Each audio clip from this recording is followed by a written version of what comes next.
Dead silence. A system warning. Danger looms close. A boss raid. Needs 10 players? He's solo. Level 100 God versus unrankable beast. Ready. The monster strikes. Crushing pressure floods the field. Calm amidst chaos. No mercy for this beast. Ultimate skill activated. Devastating power surges now. One shot. Absolute annihilation. Stage cleared instantly. Just a game. Meet the gaming legend 𝐒𝐿. Real life. A 20-year-old shut-in mess. Victory achieved. Suddenly his phone vibrates a call. Get to class. The new rep is screaming. 1 year absent. Teachers gave up long ago. His friend sighs about that tragedy last year. Listen, I know it was hard, but please. Enough. 𝐒𝐿 screams, slamming his phone down. From star student to degenerate, trauma changed him. He stares at her photo, a beautiful lost smile. Why did I survive? His heart bleeds guilt. Living is a curse. How can he go on? The screen glows. A mysterious system notification appears. Welcome to the final game. Good luck, player. Confused. He never downloaded this dark, strange app. Blinding blue light. The phone swallows him whole. Data encoding. A status window flickers to life. HP 250. All stats start at 5. A prank. A hallucination. A digital voice speaks. Points by anything. Stay alive. Good luck. Anything. He growls, then turn points into cash. If this is real, show me the money. Conversion successful. The system responds instantly. Ding. 50,000 yuan added. 𝐒𝐿 freezes. Bang. Someone's pounding. It's his angry landlord. Pay up or get out. You're evicted, loser. This room is a pigsty. You're a disgrace. Fine. Take it. He transfers 30,000 now. Rent paid. Debt cleared. Her tone flips instantly. Oh, 𝐿𝐼𝐍. I knew you were special. Get out. He slams the door. Silence returns. The money is real. The game is true. A spark of madness. If everything is tradable. System. Can you resurrect a dead person? System check complete. Points, 0. Resurrection possible. Cost, 100 million points. Hope blazes bright. A titan's price. But for her, he'll conquer hell. Tears of hope. The legendary hunt begins now. Enough. The tears finally stopped. TVU stood up, eyes burning with a new resolve. 100 million points. It was a mountain. But he'd climb it to revive his 𝐕. Suddenly, a special quest appeared. Driven by desperation for points, he accepted it instantly. The grind began. He cleared trash for 1 point and scrubbed schools for 2. The system even forced him into the ladies' room for 5 measly points. Despite the humiliation, he went in. Predictably, he was thrashed as a pervert. Days of grueling labor only netted 100 points. The goal felt worlds away. He'd underestimated this game's difficulty. But for 𝐕, every drop of sweat mattered. After 50 quests, he earned a lucky draw. He held back, saving it for later. While checking his stats, he got distracted and slipped on a banana peel. He lunged forward, crashing directly into the chest of an oncoming woman. They tumbled together. Realizing the disaster, TVU bolted back 10 meters, bowing frantically. I'm so sorry, it was an accident, he yelled, his face turning red. Strangely, she wasn't angry. She looked satisfied, calling him a sturdy little fatty. TVU kept apologizing, pinching his nose to stop a massive nosebleed. She stood up slowly, but instead of walking away, she demanded compensation for emotional trauma. How should I pay you back? He asked. She flashed a wicked, cunning smile. Why don't you just give me all the points you've gathered, she purred. TVU froze.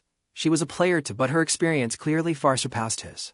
Before he could react, she activated a skill, manifesting a massive isolation barrier. The sky turned a haunting purple. TVU's heart hammered. It was his first domain. As he panicked, the mysterious girl drew her weapon and vanished from sight. In ambush, she struck from behind before he could even raise a hand to defend. His left arm was shredded. His combat power collapsed as agony and shock took hold. She laughed at the sight of his blood. You're a real treat, little fatty. Gritting his teeth, TVU backed away, trying to negotiate with the crazy woman. Wait. We're both players, right? We should be working together to survive. She burst into a chilling laugh. Working together? You really are a naive one. She leaned in close, scratching his chin like a dog, making his skin crawl. Let me teach you the meta. Hunting other players for points is the only way. Only idiots waste time on quests, she sneered. TVU's world began to crumble. All his hard work felt like a joke. She savored the terror in his eyes. Forget those stupid tasks. Just lose and become one with me instead. Though trembling, TVU refused to yield. He had a mission he couldn't abandon. Realizing he couldn't win this fight, he turned and sprinted for his life. He spotted a delivery driver nearby and screamed for help at the top of his lungs. Help! Call the police! Someone's trying to kill me! He lunged toward the man. But as he reached out, he passed right through him like a ghost. He tried again, but the man was nothing more than a flickering hologram to him. The girl caught up, mocking his struggle, Don't waste your energy, little prey. We're in a subdimension overlapping reality. No one can see or save you here. When I set my sights on a target, they never, ever escape, she whispered. She raised her weapon high. TVU realized he was trapped in a nightmare. Only players can enter this zone, so no one is coming to save you. Once I've marked my prey, there's no escape. She sneered while hoisting her weapon. Tavu knew he was cornered as the shadows of his enemies began to close in. Razor claws pierce him like jagged blades. He can't fight back. The agony is paralyzing. The weapon rips out. TVU hits the dirt hard. His body feels like lead.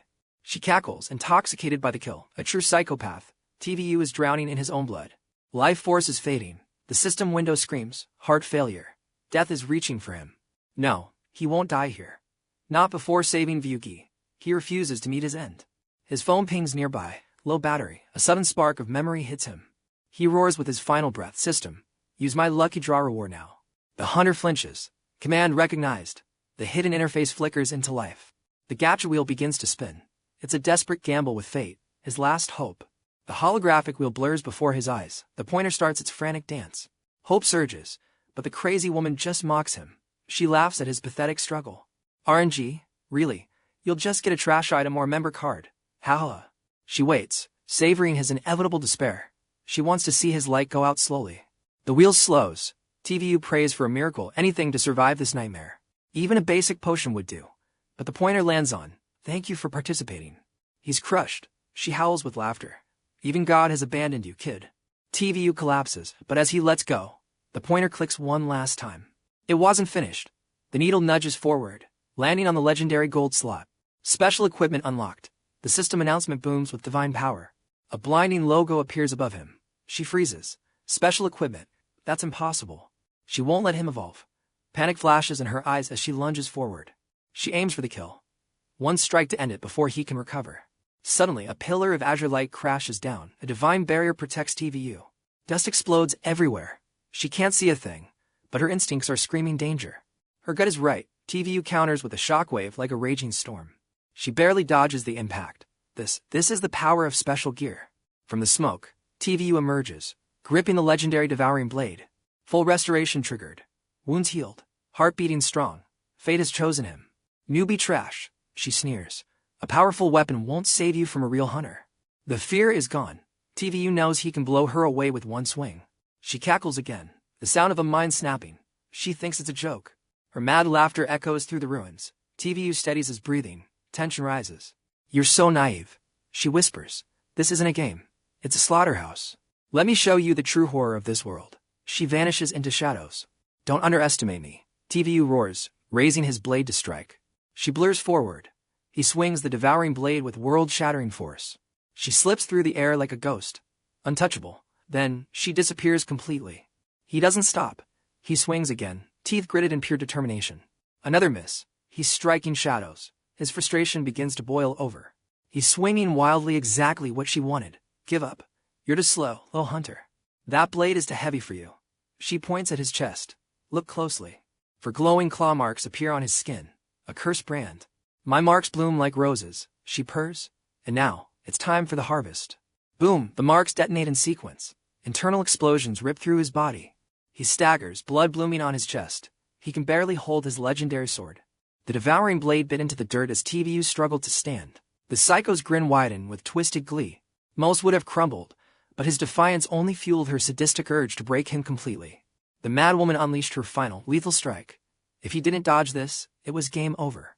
His body screamed in agony, yet the dream of 100 million points to revive Yuki burned on. He refused to fall here. With ironclad will, TVU forced his trembling hands to hoist the massive blade. Suddenly, the system pinged. Synchronization with his gear had reached 100%. The devouring blade evolved into the full devouring set, and a new hidden skill flashed before his eyes. Overload mode. It boosted every stat to the limit by burning through his very life force and energy. Cornered and desperate, TVU activated the skill. A blinding, golden aura erupted, swirling violently around him. Another trick, she sneered. To her, the dying loser was just putting on a final, pathetic show. Little did she know, the hunter had just become the prey. TVU stood tall amidst the light. Clad in his new armor, he swung the devouring blade with a force that shook the very air. The woman froze. She tried to dodge, but Tiva's speed was on a completely different level now. He was a blur of steel. Within seconds, he seized total control, dictating the rhythm of the battle. A devastating blow sent her crashing down. She lay broken in the dirt, trembling with terror and pain. How? What is this power? She shrieked. How could a degenerate like you change so much? Simple, TVU replied coldly. You poured your own life force directly into my blade. Enraged, she lunged forward, desperate to prove her superiority. But the man before her was no longer weak. The slow, useless loser was gone. TVU saw her and clearly, she was already caught in his trap. She hadn't noticed his energy field expanding with every chaotic swing he made earlier. The stage was set. Now, she would experience the true weight of his absolute, crushing resentment. Taste the wrath of my blade. TVU raised his weapon, but instead of slashing, he drove it down.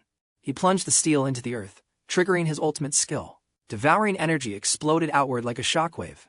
An invisible web of power snared her, tightening like a noose. Fear finally took hold as she begged.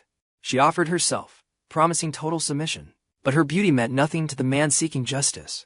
He didn't hesitate. The building groaned and collapsed, burying the madwoman beneath tons of jagged concrete. It was a fitting end for her arrogance. Drained and broken, TVU finally collapsed into the darkness. In the void, he saw 𝐒𝐿-𝐲's radiant face. She was calling to him, begging him to wake up. Before he could reach her, the dream turned into a nightmare. She turned away only to be struck. A truck hit her with a sickening thud. TVU bolted awake, his heart hammering against his ribs. Cold sweat soaked his skin. Just a dream, yet the trauma haunted him like a persistent curse. He recalled the battle, then his phone buzzed. It was Vim back again, relentless as ever. He answered. Back's voice exploded through the speaker. TVU, we've got a massive problem, man. The class rep says if you miss one more day, the school is kicking you out for good. Keep it down, you idiot, TVU barked back. Listen, I don't care about school. I'd rather die. He stopped mid-sentence. A holographic blue window flickered into existence right before his eyes. System alert, an F-rank dungeon entrance is manifesting near Zhang University. Quest, slay the F-rank boss. Rewards, bonus points and massive experience gains. Hello, TVU? You still there? Back shouted, confused by the sudden silence on the line. Forget it, Back. I'm coming to school right now. See you there. TVU hung up. He stumbled out of the alley, his head spinning from the brutal battle. He was completely lost. Reaching the main road, he noticed something strange. Every passerby was staring at him with wide eyes. Was there something on his face? He caught his reflection in a shop window and froze. A sharp, handsome stranger stared back. His jawline was chiseled, his physique lean and powerful. He had completely transformed. Was this a dream? TVU pinched his cheek, his mind reeling. This agonizing pain is real, this is no dream. The system flashes a warning. My fat was used as fuel. Tiva's body mass powered the Devourer's blade. It's a literal life burn, a lethal shortcut to absolute power. No gym required. But the cost is terrifying. Warning, loading the model again will likely result in death. The energy demand is astronomical. Using life force as a battery a second time will be fatal for the player. A new notification appears. This power has a heavy price. TVU focuses on the system's cryptic terminology. He's still a novice with this interface. For now, he survives and learns before the next crisis hits. With his clothes in tatters, he spends 1 point on a basic outfit. He heads straight to Zhang University. As TVU enters the campus, every female student freezes. They've never seen a male god like this. Their eyes are filled with pure adoration. He has evolved into a top-tier visual, a true awakened hunter. After a year of being a degenerate, this total transformation is overwhelming. Every step draws a gasp. The fame feels good, but he stays focused. He has a mission and a system to master. Sitting down, he analyzes the game. Survival depends on knowledge. He can't afford another lethal mistake. If more crazy players appear, he'll need every stat. System, open my status window, he commands. A holographic screen appears. He is level 2. The interface looks exactly like a high-stakes online RPG. Stats, 300 health, 170 mana. Strength 7, Constitution 7, Spirit 5, Agility 6. With 99 points banked, he adds to 2 strength and 1 to agility. A safe, balanced power-up. His points didn't increase after the fight. He recalls the crazy woman's words, kills steal a player's points. He only defeated her. He's relieved he hasn't become a cold-blooded murderer just yet. Next, gear check. The star item is the Devourer's blade. This weapon evolves and scales with him. It grants plus 30 attack power. It has 2 skills, model load and a devastating energy surge. Model load absorbs energy to buff attributes. Energy surge deals 100% physical damage to all targets. The descriptions are cinematic. Model load is powerful, but that life burn cost is a double-edged sword. He needs more testing. Suddenly, a basketball rolls to his feet, snapping him out of his thoughts. Hey friend, can you toss that back? A player calls. It's the university's varsity basketball team. TVU picks it up and throws. He forgets he's no longer a normal human degenerate. The ball streaks like a cannonball, shattering the rim and vanishing into the horizon. The court goes silent. The players are frozen in shock. What just happened? The ball went through the steel frame. Who did that? They shout, looking for the monster. But TVU has already vanished from the scene. 9's strength is terrifyingly overpowered. He's a monster. Suddenly, the system sends a high-priority alert. A rank F underground dungeon is activating nearby. The system suggests using the auto-pathfinding feature. He accepts. A golden arrow appears, guiding him toward the dungeon entrance. This game is too convenient. He follows the trail through campus. The destination is close, but the direction seems incredibly wrong. The arrow points straight into the women's restroom. Is this system some kind of perverted degenerate? He groans. His heart screams in protest, but the quest is absolute. He must do this to save Yuki. I'm not a creep, he mutters. Checking the hallway, he takes a deep breath and pushes inside. The room is empty. The arrow leads to a closed stall. He prays the entrance isn't a toilet. He opens the door to confirm the dungeon portal. Instead, he finds a nightmare waiting for him. A girl is inside. For one heartbeat, their eyes lock. Then the silence is shattered by a scream. She lunges up, eyes blazing with fury. TVU is paralyzed. This is a catastrophic misunderstanding. Before he can speak, she draws a weapon. Her aura is sharper and colder than any hunter's. So the campus pervert rumors were true. She snarls, striking with the speed of a lightning bolt. She's an awakened, and she's out for blood. I'll eliminate this pest for the good of everyone. You'll drink an amnesia potion after I break you, she yells. She is far stronger than his previous foe.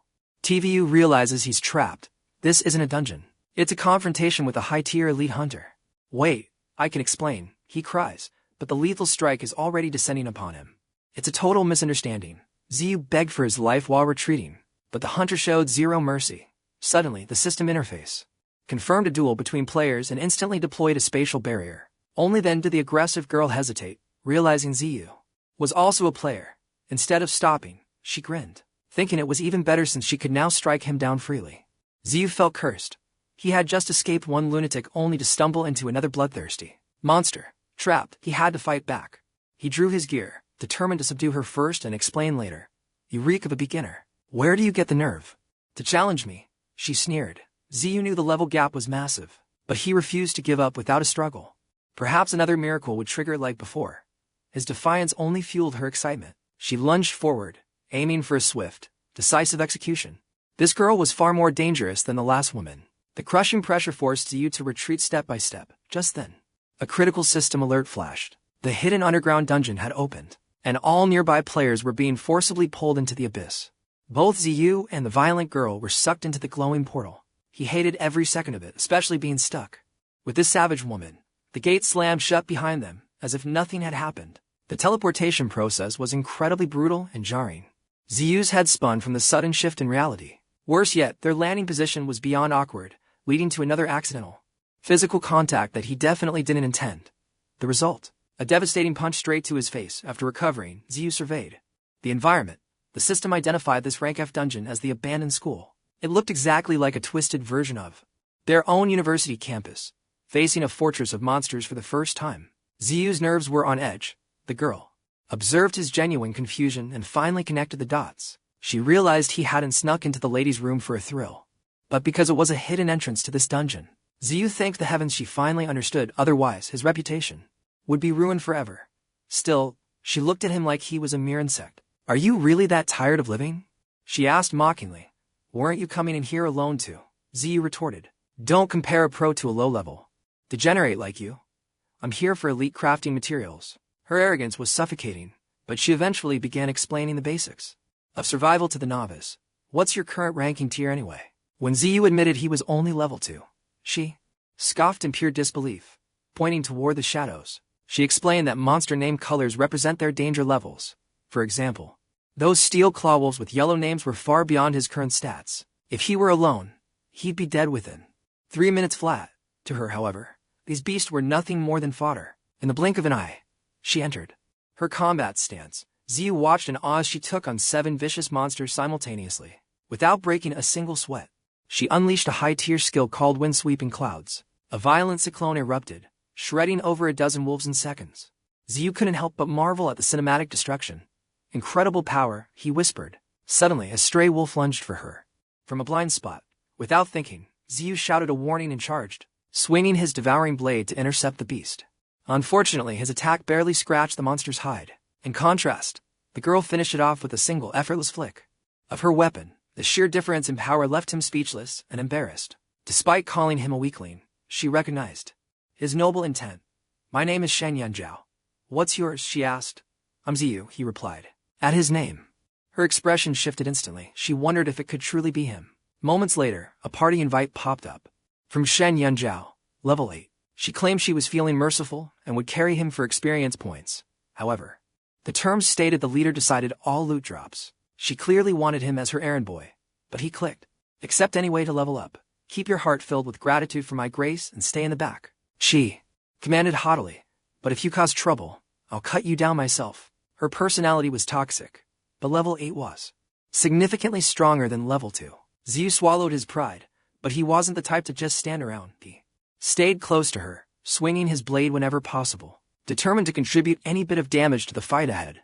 Suddenly, a level 8 hunter named 𝐒𝐚𝐦𝐢𝐧𝐠 sent a party invite. She called him pathetic and offered a pity carry. The invite stated the leader keeps all loot. She wanted a pack mule, but he accepted just to grind some experience points. "Be grateful for my mercy while you leech experience in the back. But if you cause trouble, I will end you myself." 𝐒𝐚𝐦𝐢𝐧𝐠 spoke with pure arrogance. Her personality was absolute trash, but 𝐒𝐿 had to swallow his pride for now. He endured because he was only level 2 while she was level 8. Still, 𝐒𝐿 wasn't the type to just sit. He stayed close to 𝐒𝐚𝐦𝐢𝐧𝐠, swinging his blade whenever possible. He needed to contribute every bit of damage he could. "Were you hunted by other players when you first started?" 𝐒𝐚𝐦𝐢𝐧𝐠 asked, her eyes widening in genuine shock at his skills. Level up, 𝐒𝐿 hit level 3, banking 3 attribute points. He dumped everything into strength. Suddenly, the monster's name shifted colors. Its threat level dropped as his power rose. Finally, a chance. Fired up, they carved a path through the ancient castle's ruins.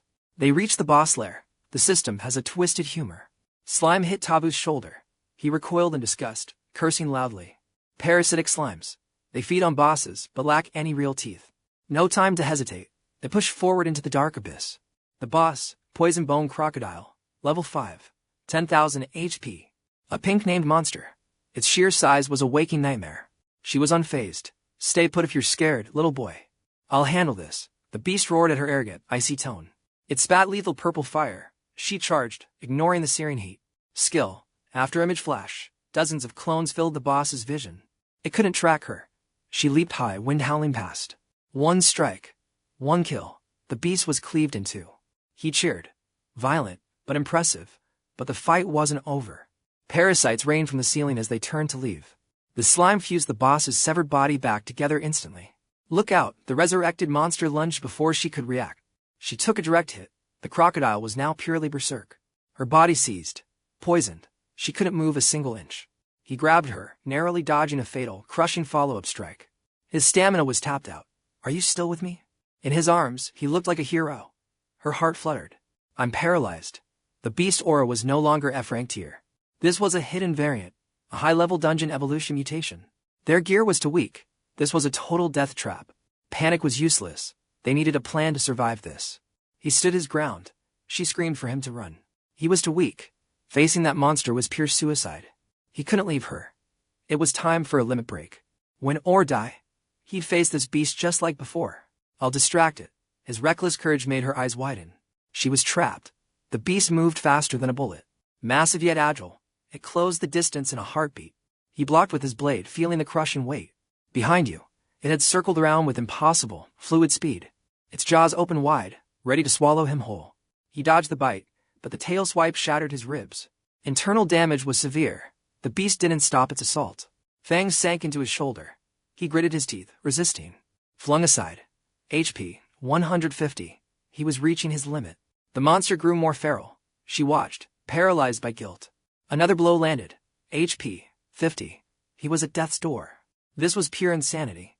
He was just a degenerate gamer, but now the game was reality. His mind reacted, but his body lacked any combat experience. 𝐒𝐿 lay broken on the dirt, ribs shattered. The poison bone crocodile didn't stop.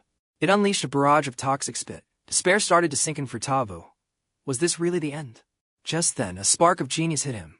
A hidden mechanic that could be his only lifeline. The beast lunged.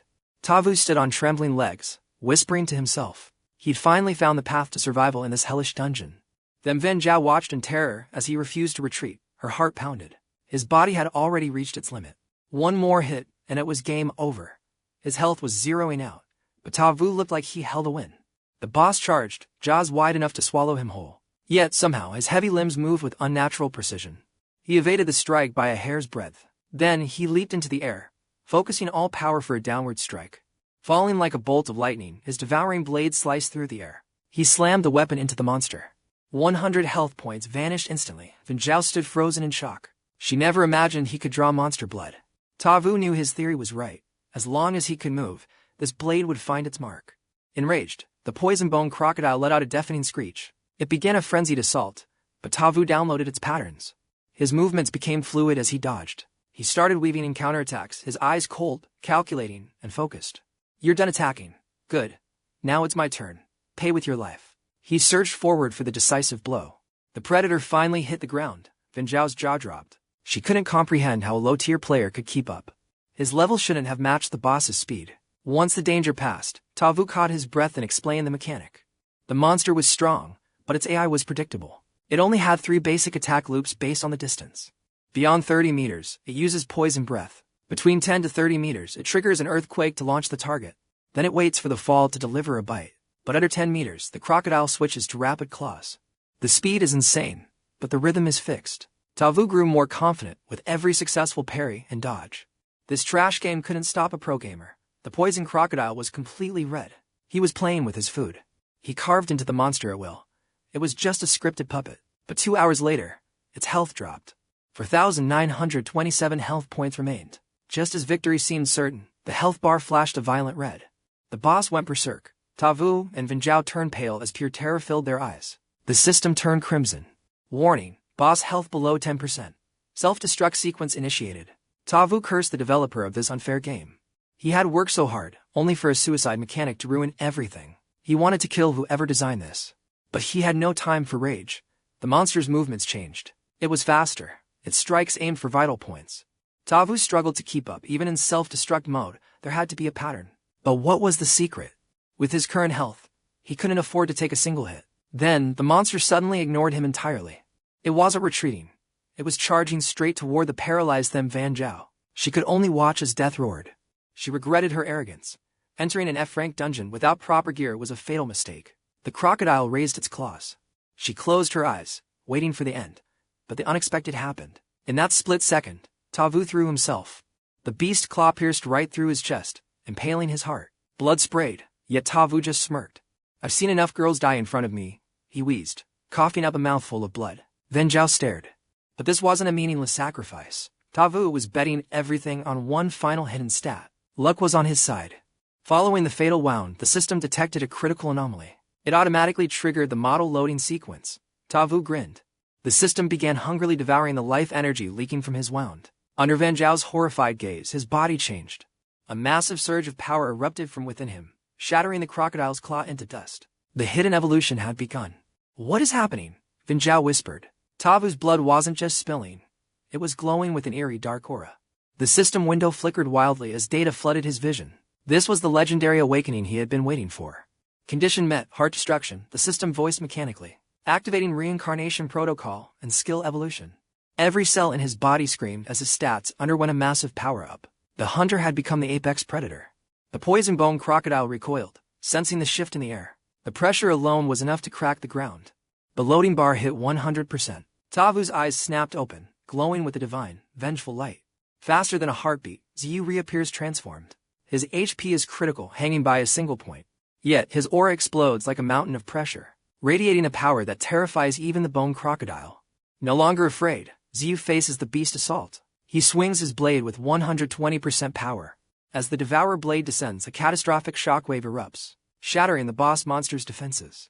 This is at the legendary 9-9-9-9 critical strike. Watching this, Shen Yunjiao's jaw hits the floor. She can't fathom how he achieved this awakening. But the details don't matter now. The battle is over. 𝐶 has successfully cleared the underground fortress. Rewards are issued, and the 30-second extraction timer begins. At that exact moment, 𝐶's strength fails, and he collapses into the darkness. Time passes in a blur. When 𝐶 finally opens his eyes, he sees a familiar face, Wu Gi. Dazed from the battle, he forgets she has passed away. Driven by instinct, he pulls her into a hug. Woogie, finally, I found you again. But his relief is short-lived as he's kicked into the wall. It wasn't Woogie, it was Shen Yunjiao. You pervert. I should have left you to rot in that dungeon. Her rage flares like a boss monster's. Sorry, wrong person. Xiu begs for mercy, realizing he's still alive. As his mind clears, he senses something different. This latest system transmission felt unlike any before. He checks his phone to inspect the Devourer Blade's stats and discovers a new skill. Devour Transformation. The weapon can now evolve by absorbing special energy, and its level has synced perfectly with his own. Even the transmission mode description has changed. It now absorbs primal energy to multiply player stats exponentially. Before he can dig deeper, Shen Yunjiao interrupts his mumbling. Where are we? Xiu asks, quickly pivoting. They are in a hotel. Shen paid for the room as thanks for saving her life. The rewards included 300 points and a primal core. She used the points to heal him. Xiu doesn't mind. But one question burns. Where are my clothes? Don't tell me you changed them. Shen's face turns bright red. Who else would do it? I had to bandage your wounds, you idiot. But my gear is gone. It was covered in blood, so I tossed it. She snaps back. After some yelling, she compensates him with a new outfit. Xiu learns he's been out for 5 days. Without those points, his wounds would have been fatal. Shen is still obsessed with his final strike. How did you do it? She asks. Xiu immediately starts fabricating a story about seeing a white light. He isn't ready to reveal the Devourer Blade's secrets to an outsider. Shen knows he's lying, but doesn't push. To shift the focus, Xiu asks if she's ever been targeted by player hunters. Player hunters, Shen asks, stunned. Xiu mentions he once defeated one who tried to kill him. Shen's expression turns deadly serious. She grabs his shoulders and demands he open his system interface immediately. As the city map flickers to life, Shen lets out a frustrated sigh. I knew it. You never turned it off. Xiu is confused. He thought the map was just for tracking quests and dungeon entrances. You fool, she screams. This map tracks the real-time locations of every player in the area. She rushes to slam the curtains shut. The gravity of the situation finally hits Xiu like a physical blow. His location has been broadcast for 5 straight days. In a world of degenerates, they are sitting ducks. Just once, but I managed to turn the tables on her, Tavu replied. He didn't understand why her expression turned so grave. She lunged forward, gripping his shoulders and demanding he open his system window. A holographic city map flickered into view before them. She sighed deeply. It is the game map. I knew you hadn't deactivated the tracking function yet. You are being reckless. Tavu was confused. The map seemed vital for tracking quests and finding dungeon entrances. He didn't see the hidden danger. Shen Yunjiao exploded in anger. You idiot. You are going to get us killed. This map has a player search function. It broadcast our location to every predator in the area. You understand now. She frantically began closing all the hotel curtains. Finally, Tavu realized the gravity of his mistake. His coordinates were public, making them easy targets for anyone with dark intentions. The hunters won't bother with normal players, but if they find an anomaly, they will show zero mercy. Suddenly, the air grew heavy. To survive, Tavu had to stop wasting energy. He needed to focus every ounce of power into one decisive, lethal strike. He leveled his blade at the masked devil and roared, "Come and get some." His defiant attitude clearly irritated the monster leader. Her instincts were dead on. They're being hunted by Bloodlustin. Level 8, plus the Tan brothers, level 5 and a swordmaster. But the real monster, a Blood Moon Guild hunter. He kills for sport. Inside, Vinjiao scowls. Sniper at 9 o'clock. A level 8 veteran. He's a former rookie king. Suddenly, a muzzle flash erupts nearby. Signal lost. The sniper grunts. The rats finally grew some brains. Vinjiao kills the lights. We're surrounded. This is a death trap. Tavu asks, why are these hunters so obsessed with killing us? Points, she snaps. Newbies are walking treasure chest. Death means total loot. Looting players is faster than grinding dungeons. They want your gear. Some need the currency. Others just love the thrill of the hunt. Tavu smirks. The hunt? That's a dangerous game to play. I'm leaving, Vinjiao says. I won't die as your shield. Their debts are settled. She turns, but Tavu grabs her hand. What now? She hisses. Tavu's eyes gleam with the dark plan. I have an idea. We survive, and we get paid. Yuan. She hesitates, then nods. Meanwhile, the hunters lose their radar signal. He turned off his tracker. Tan Fong mutters, his brow furrowing. His sister wavers. Maybe we should stop. This feels wrong, brother. No. I want those points, he snarls, unaware of the eyes watching. Tavu whispers into his comms. Targets acquired. 2 hunters in sight. Status, he asks. Vinjiao replies. The sniper is biting the bait. Tavu grins. Let's start the show. He leaps out, shouting provocations. The siblings jump. Tan Fong recovers instantly. Engagement, now, battle stance. Tan Vu draws her blade, trembling. I'll try my best. Across the way, Bloodlustin sees the flare. Finally, time to harvest. Ta Vu sprints, faking panic. Ven Zhao, help, I can't hold them. In the shadows, she monitors. The sniper is locked on. Don't slip. It's a high-stakes dance. One baits, one scouts. Tan Fong is fuming. He levels his arm cannon at Ta Vu. Run all you want, rat. You think you can escape? Your luck just ran out today. Ta Vu pants, I didn't see this coming, as a bullet whizzes. Tan Vu slashes down. Ta Vu twists midair. The system is rigged. He dances through the sword strikes. Steel bites into concrete behind him. Tan Vu lands, breathing hard. Please, just give us your points. Surrender. Ta Vu stays silent. The trap is set. The sniper pulls the trigger. Bloodlustin fires, aiming through Ta Vu to hit Tan Vu too. Goodbye, newbies. He laughs as the high-caliber round screams through air. Impact. Tan Vu can't dodge. Her HP bar plummets into the red. Sister. Tan Fong screams, catching her. Stay with me, talk to me. She gasps, another hunter, over there. Tan Fong's eyes widen in shock. A setup, a guild ambush using the kid. We've been played. He glares at the rooftop. If I'm dying, I'm taking him down. He fires back blindly. The sniper is confused. Why are they standing? Suddenly, his blood runs cold. A counter shot is flying straight for him. In the blink of an eye, the kin's siblings appeared. Feng's gaze was cold. I won't forgive anyone who dares to harm my sister. Wu nodded. I'm ready. Instantly, she summoned her blades. A storm of sword light rained down from afar. Ziyu couldn't help but laugh. Yen Zhao scoffed. We just escaped. Why dive back in? Ziyu shrugged. Don't go looking for trouble. This dungeon is lethal. Stick to the plan. Loot and escape. Your body hasn't recovered yet. Let's retreat. Then he glanced at Yen Zhao. One thing I don't get, if we die in this game, what happens? Before he could finish, Yen Zhao covered his mouth. She whispered, wait, we should have cleared this zone, but we're still trapped. It's an ambush. A mocking laugh echoed. Yen Zhao jumped back in shock. 𝐒𝐿 landed before them, grinning arrogantly. Sharp senses, little girl, and you, the newbie, let me tell you. There is no escape. Yen Zhao paled. Ziyu hadn't even sensed him. 𝐒𝐿's malicious smile grew. But Yen Zhao suddenly laughed. Enough acting. Let's settle this. Face to face, she triggered her combat state, blade in hand. Suddenly, the enemy slammed his foot down and leaped. With a thunderous crash, he hit the floor, staring them down. I thought I had one prey, but I got a bonus prize. Yen Zhao ignored him. She looked at Ziyu. Your wound's just healed. Let me handle him. Ziyu asked, can you take him alone? She smirked. Only one way to know. She lunged, blade swinging. 𝐒𝐿 blocked it with his razor-sharp legs, his eyes full of pure arrogance. Their weapons clashed in a frantic rhythm, entering a deadly deadlock. Suddenly, 𝐒𝐿's leg blade swept past her face. She recoiled. Ziyu shouted, Yen Zhao, are you okay? 𝐒𝐿 sneered. Nice power, girl, but compared to me, you're nothing. Yen Zhao stayed calm, calculating. Finally, she whispered to Ziyu. His rank isn't much higher. If you land that hit from the underground castle, we can win. 𝐒𝐿 huffed. Still talking. You think you can beat me? All by yourself? Without warning, he lunged forward with devastating speed.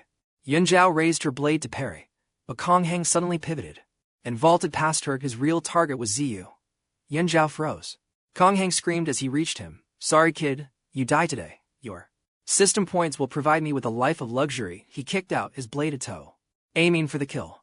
Yen Zhao screamed, but a massive explosion erupted. Through the smoke, 𝐒𝐿 froze. Ziyu had drawn a blade, smiling. Actually, I'm the one who should apologize. I don't plan on dying here. Even so, the impact made his body ache. Seeing him hold out, Yen Zhao charged. Look away.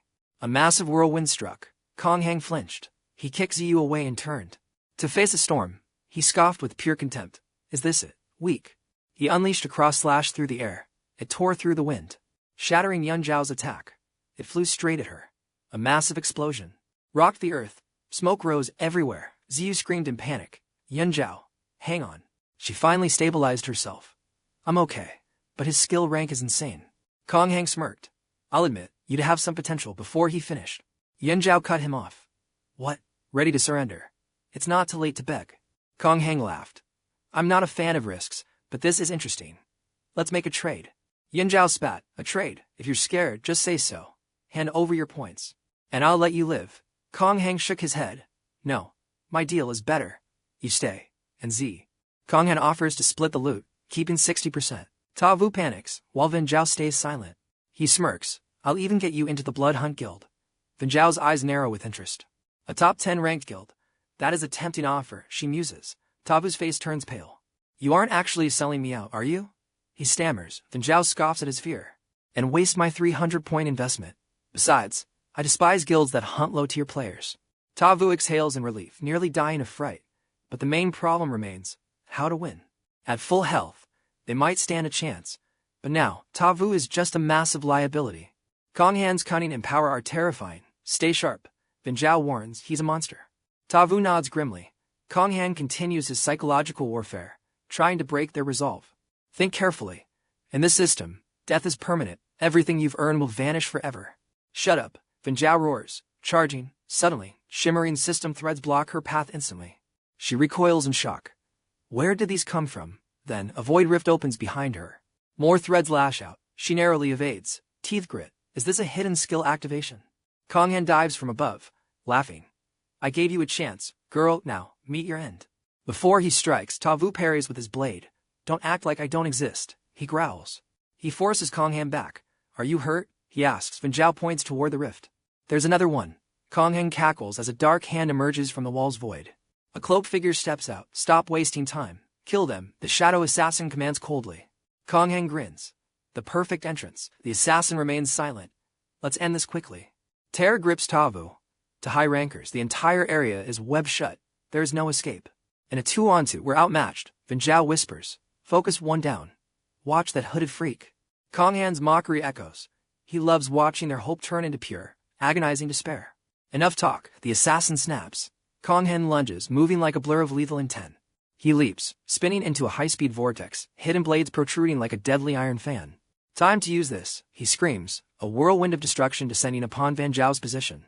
𝐿 raises her blade, bracing. She won't let him land a decisive critical hit. The force is immense. 𝐂𝐤𝐈𝐋 relentlessly drives her back, inch by agonizing inch. She realizes his true intent. He's herding her straight into the lethal web trap behind. Her face pales. 𝐒𝐝, help me, she screams. 𝐒𝐝 rushes to her side immediately. But the shadow assassin intercepts him. Pathetic obstacle, he sneers, tossing a glowing rune. A triangular energy seal erupts under 𝐒𝐝's feet, locking his body in place instantly. I can't move, he gasps. 𝐿 clicks her tongue. She has to do this alone. She triggers her ultimate skill, a move that will leave her mana completely drained. No choice. Gripping her twin blades, she unleashes Blazing Giant. A pillar of hellfire erupts, incinerating everything. 𝐂𝐤𝐈𝐋 retreats, eyes wide with panic.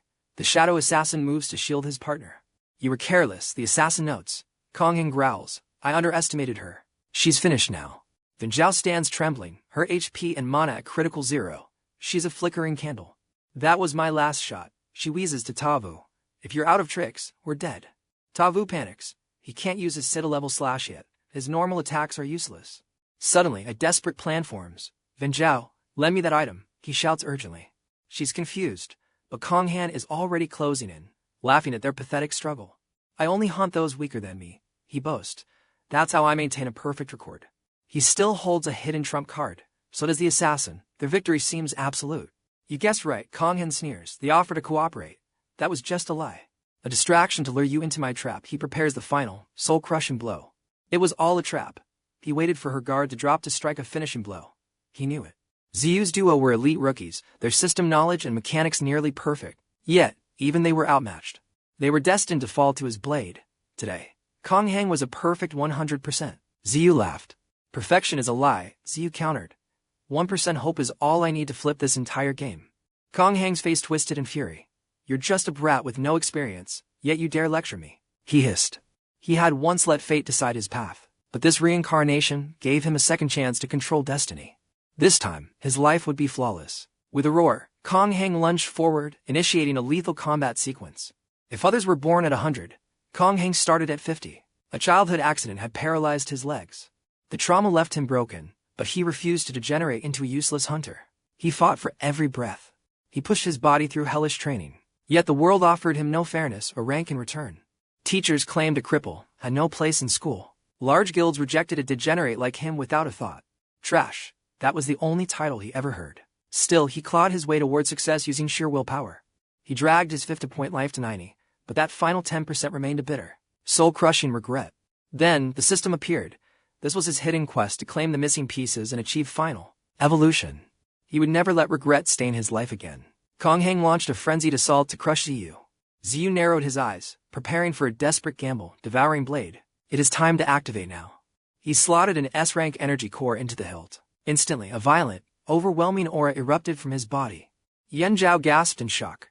This was the same terrifying energy she'd witnessed in the secret underground dungeon. The devouring state hit 2%. 𝐒𝐈 gritted his teeth, struggling to stabilize the chaotic energy flow. He had to keep the power within his limits. Soon, the system window flash 15% activation reached. Shadow Stalker sensed the shift in the atmosphere. It is too dangerous, 𝐒𝐤-𝐲. Get back right now. But 𝐒𝐤-𝐲 was blind with rage. I won't let anyone dictate my life. I'll crush you into dust. 𝐒𝐈 exhaled sharply. His blade began to hum, undergoing a mysterious and powerful skill evolution. He entered a combat stance, his eyes turning cold. Let me show you reality, he whispered to his foe. In this world, there is no such thing as a perfect 100%. He met the charge. 𝐒𝐤-𝐲's razor-sharp limbs clashed with 𝐒𝐈's steel. The screech of metal shattered the silence of battle. Die. 𝐒𝐤-𝐲 howled. 𝐒𝐈 didn't flinch, pouring his entire mana pool into one final, devastating strike. Shockwaves rippled through the air. A massive explosion suddenly rocked the area, burying everything in thick dust. Clouds of debris billowed, obscuring the field. Yuanzhao gripped her weapon, whispering, "Is he still alive?" Even Shadow Stalker was rattled. How could a mere rookie possess such overwhelming and destructive combat power? As the smoke cleared, 𝐒𝐈 emerged, stumbling as he spat out a spray of crimson blood. I won. 𝐒𝐤-𝐲 laughed triumphantly, but his joy was cut short by a sickening metallic snap. Is that so? 𝐒𝐈's voice was haunting. Cracks began to spiderweb across 𝐒𝐤-𝐲's mechanical legs. Stunned, 𝐒𝐤-𝐲 looked down to see deep cuts appearing across his armor. His perfection was shattering. I cannot lose my perfect life. His body began to crumble into nothing but digital dust. 𝐒𝐈 watched him fade away. I once lived too cautiously and lost the person who mattered most. But this game is my second chance. I will bet everything on even a 1% hope. Shadow Stalker stood paralyzed by the sight. He couldn't believe a top-tier hunter had actually been defeated. Yuanzhao cheered, her eyes sparkling with excitement. Not bad, rookie. You've got some terrifying power hidden away. She slapped his shoulder in celebration. 𝐒𝐈 winced, his body trembling from the massive energy strain. Don't touch me, he hissed quietly. The assassin is still lurking. I have to maintain this facade. Shadow Stalker watched him like a hawk. 𝐒𝐈 looked exhausted. Was he truly at his limit now? Just as he prepared to strike, 𝐒𝐈's voice boomed through the clearing, sharp and provocative. Hiding in the shadows like a rat won't save you. Come out and face me if you dare. The battlefield went silent as the hidden hunter realized his cover was completely and utterly blown. The shadow assassin turned pale. He whispered a warning and vanished into a spatial rift. The portal closed. Instantly, the environment stabilized. Everything returned to normal. 𝐒𝐒 gasped. The building is restored. The domain is gone. Yuanzhao nodded coolly. He's finally gone. 𝐒𝐒 relaxed, collapsing to the floor. It's finally over. Thank God we saved the energy. Suddenly, a system window appeared. * player defeated. Looting points and inventory supplies from target. *. 𝐒𝐒's eyes lit up. Jackpot, the spoils of war. He lunged toward the loot crate. It was packed with weapons. 𝐒𝐒 was stunned. He grabbed a rifle, grinning wildly. Unbelievable. This tiny box is a gold mine. This gear is worth a fortune on the market. Yuanzhao cleared her throat. About those points, aside from the split, you owe me interest. 10 times the energy or top-tier gear. My choice. 𝐒𝐒's jaw hit the floor. What? I fought for my life, and now you're robbing me. Yuanzhao smirked coldly. She flicked his forehead. You'd be dead without me. Hand it over. I set the rates. A system notification popped up. Transfer 700 points to Yuanzhao. 𝐒�'s heart broke. He clicked confirm through tears. That's 1.7 million in real cash gone, he wailed. This battle changed his perspective on points. He looked at the system interface and whispered. Can points buy anything? Even attribute points? Yuanzhao nodded. Of course, but it's not cheap. For a low ranker like you, 1 point costs a fortune. The price scales up every time. It's a trap for newbies.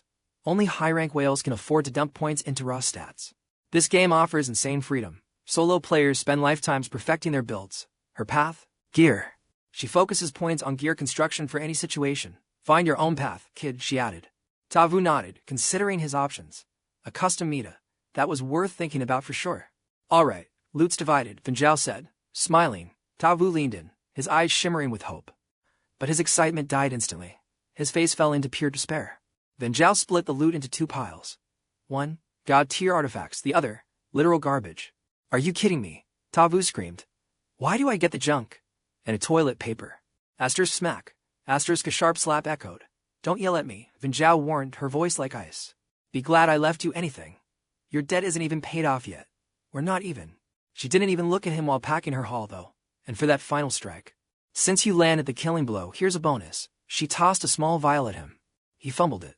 What's this? Breathless potion. He read the description and his face twisted.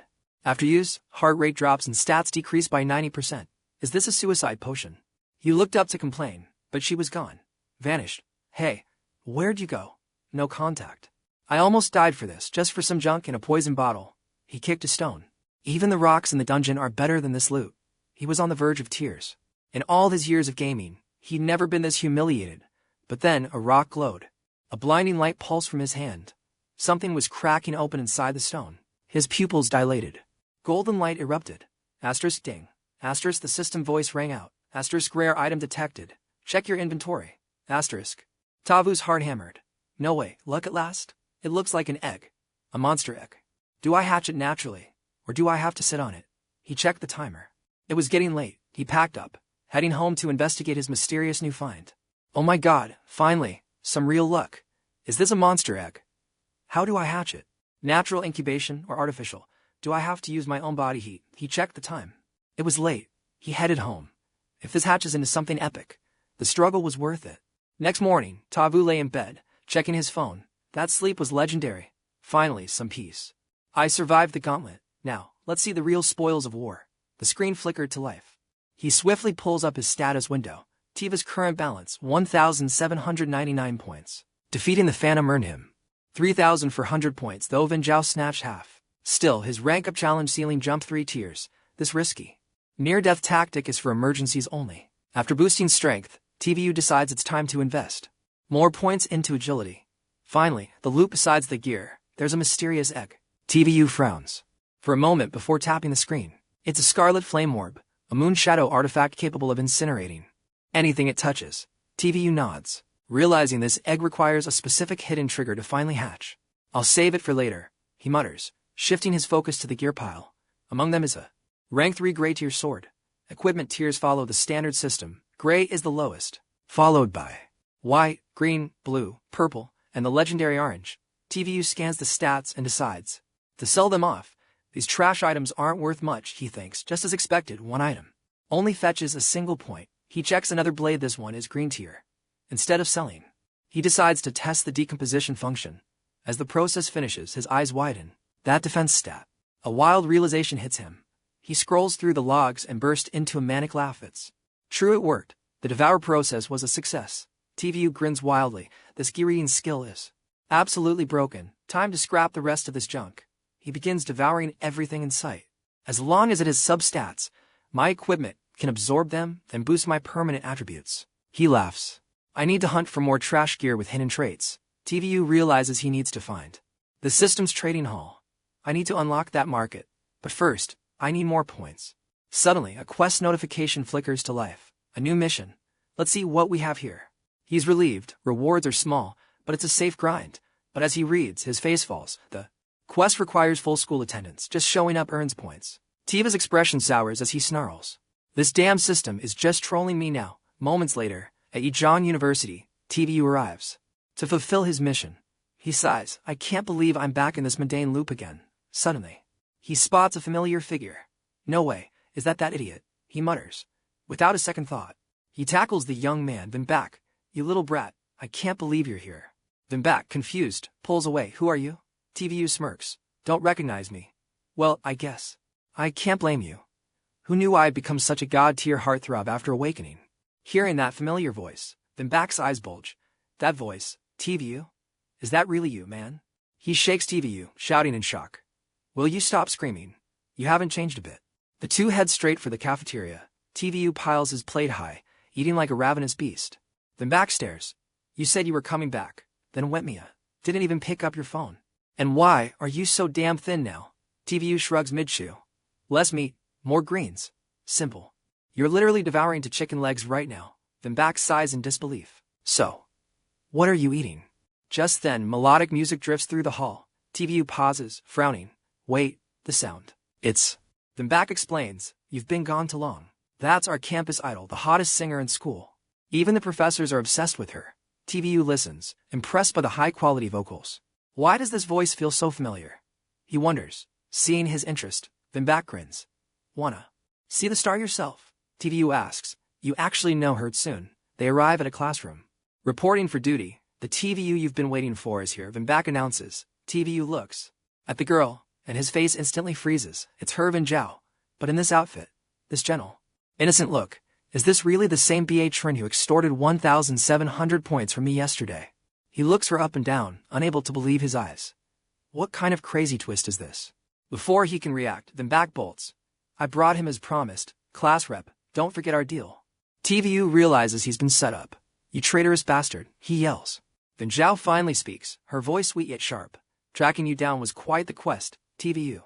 I wondered why the system sent me back to school. Turns out it's just a quest. Look, I'm here now, so if nothing else is happening, I'll head back to class." Van Zhao snorted, pinning Tavu against the cold wall. "Running away already?" Tavu shook his head.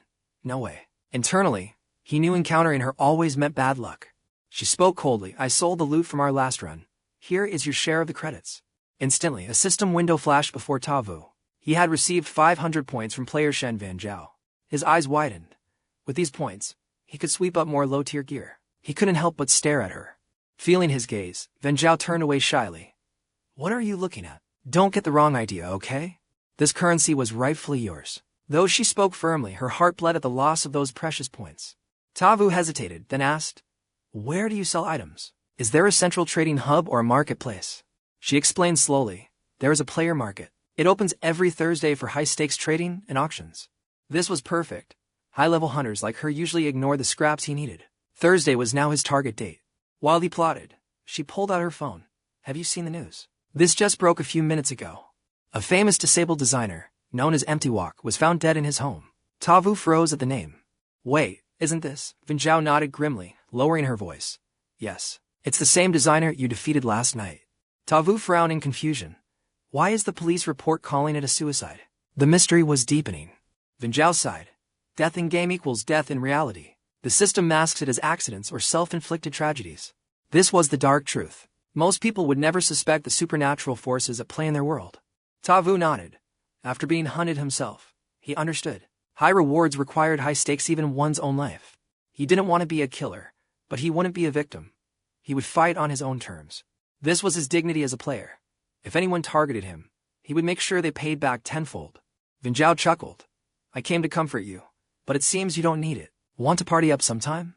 I know some low-level dungeons that could help you grind experience points and rank up your skills quickly." Without hesitation, Tavu shook his head. "I'll pass. You're a gamer, so you know the deal with power leveling. Being carried makes you weak, and that weakness has a price." With that, he turned and walked away. If you can't navigate a map on your own, you stop thinking. In this game, that is a death sentence. That night at home, he lay in bed calculating, for days until the market opened. He needed more points. "I have to grind quests. I need to stockpile as much currency as possible before the big trade day." Suddenly, a system notification chimed. A new portal had opened, the Phantom Hospital, an E-rank dungeon quest. Rewards, 600 points and 5 experience points. Tavu bolted upright, a ranky dungeon. Perfect timing. His gaze hardened. "Just wait, Boogie. I will find a way to restore you, no matter the cost." Later, at a desolate forest wall, a hand gripped the stone. It was Tavu, moving with impossible grace. Nobody would believe that this 90-kilogram kid could now scale a 2-meter wall like a professional parkour athlete. He vaulted over, and a shimmering spatial rift appeared. The gate was open. Without a second thought, he dove in. He didn't know what awaited him, but he stepped through the portal into the unknown. Moments later, he arrived. He looked around the dark corridor. "Please don't tell me this is a horror-themed map. I hate those most." Fate had a cruel sense of humor. He was standing in the middle of a twisted, supernatural hospital ward. He sighed. "Is there an item to seal my big mouth?" He focused, observing the eerie shadows before him. The entrance behind him was sealed shut, but a side door stood wide open, inviting him into the dark. 2 paths. One right, one wrong, or perhaps both held hidden items. He decided not to overthink the trap. He charged through the open door, weapon drawn. As he moved deeper, a strange rustling sound echoed out. "Cheap scares," he scoffed.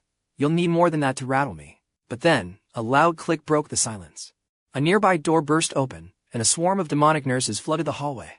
Their faces were pure nightmare. Holy crap, 𝐒𝐤 screamed, jumping back. He took a deep breath, forcing himself to stay calm and focused. Early spawn mobs are usually weak, perfect for testing his new stats. He swung his blade in a massive, wide arc. A massive explosion rocked the corridor. Against these E-rank monsters, 𝐒𝐤 realized he was finally becoming a powerhouse. I survived before, but this floor is crushing me. My body won't even move, is it? Does this system scale mob speed to my level? Ranks are becoming meaningless in here.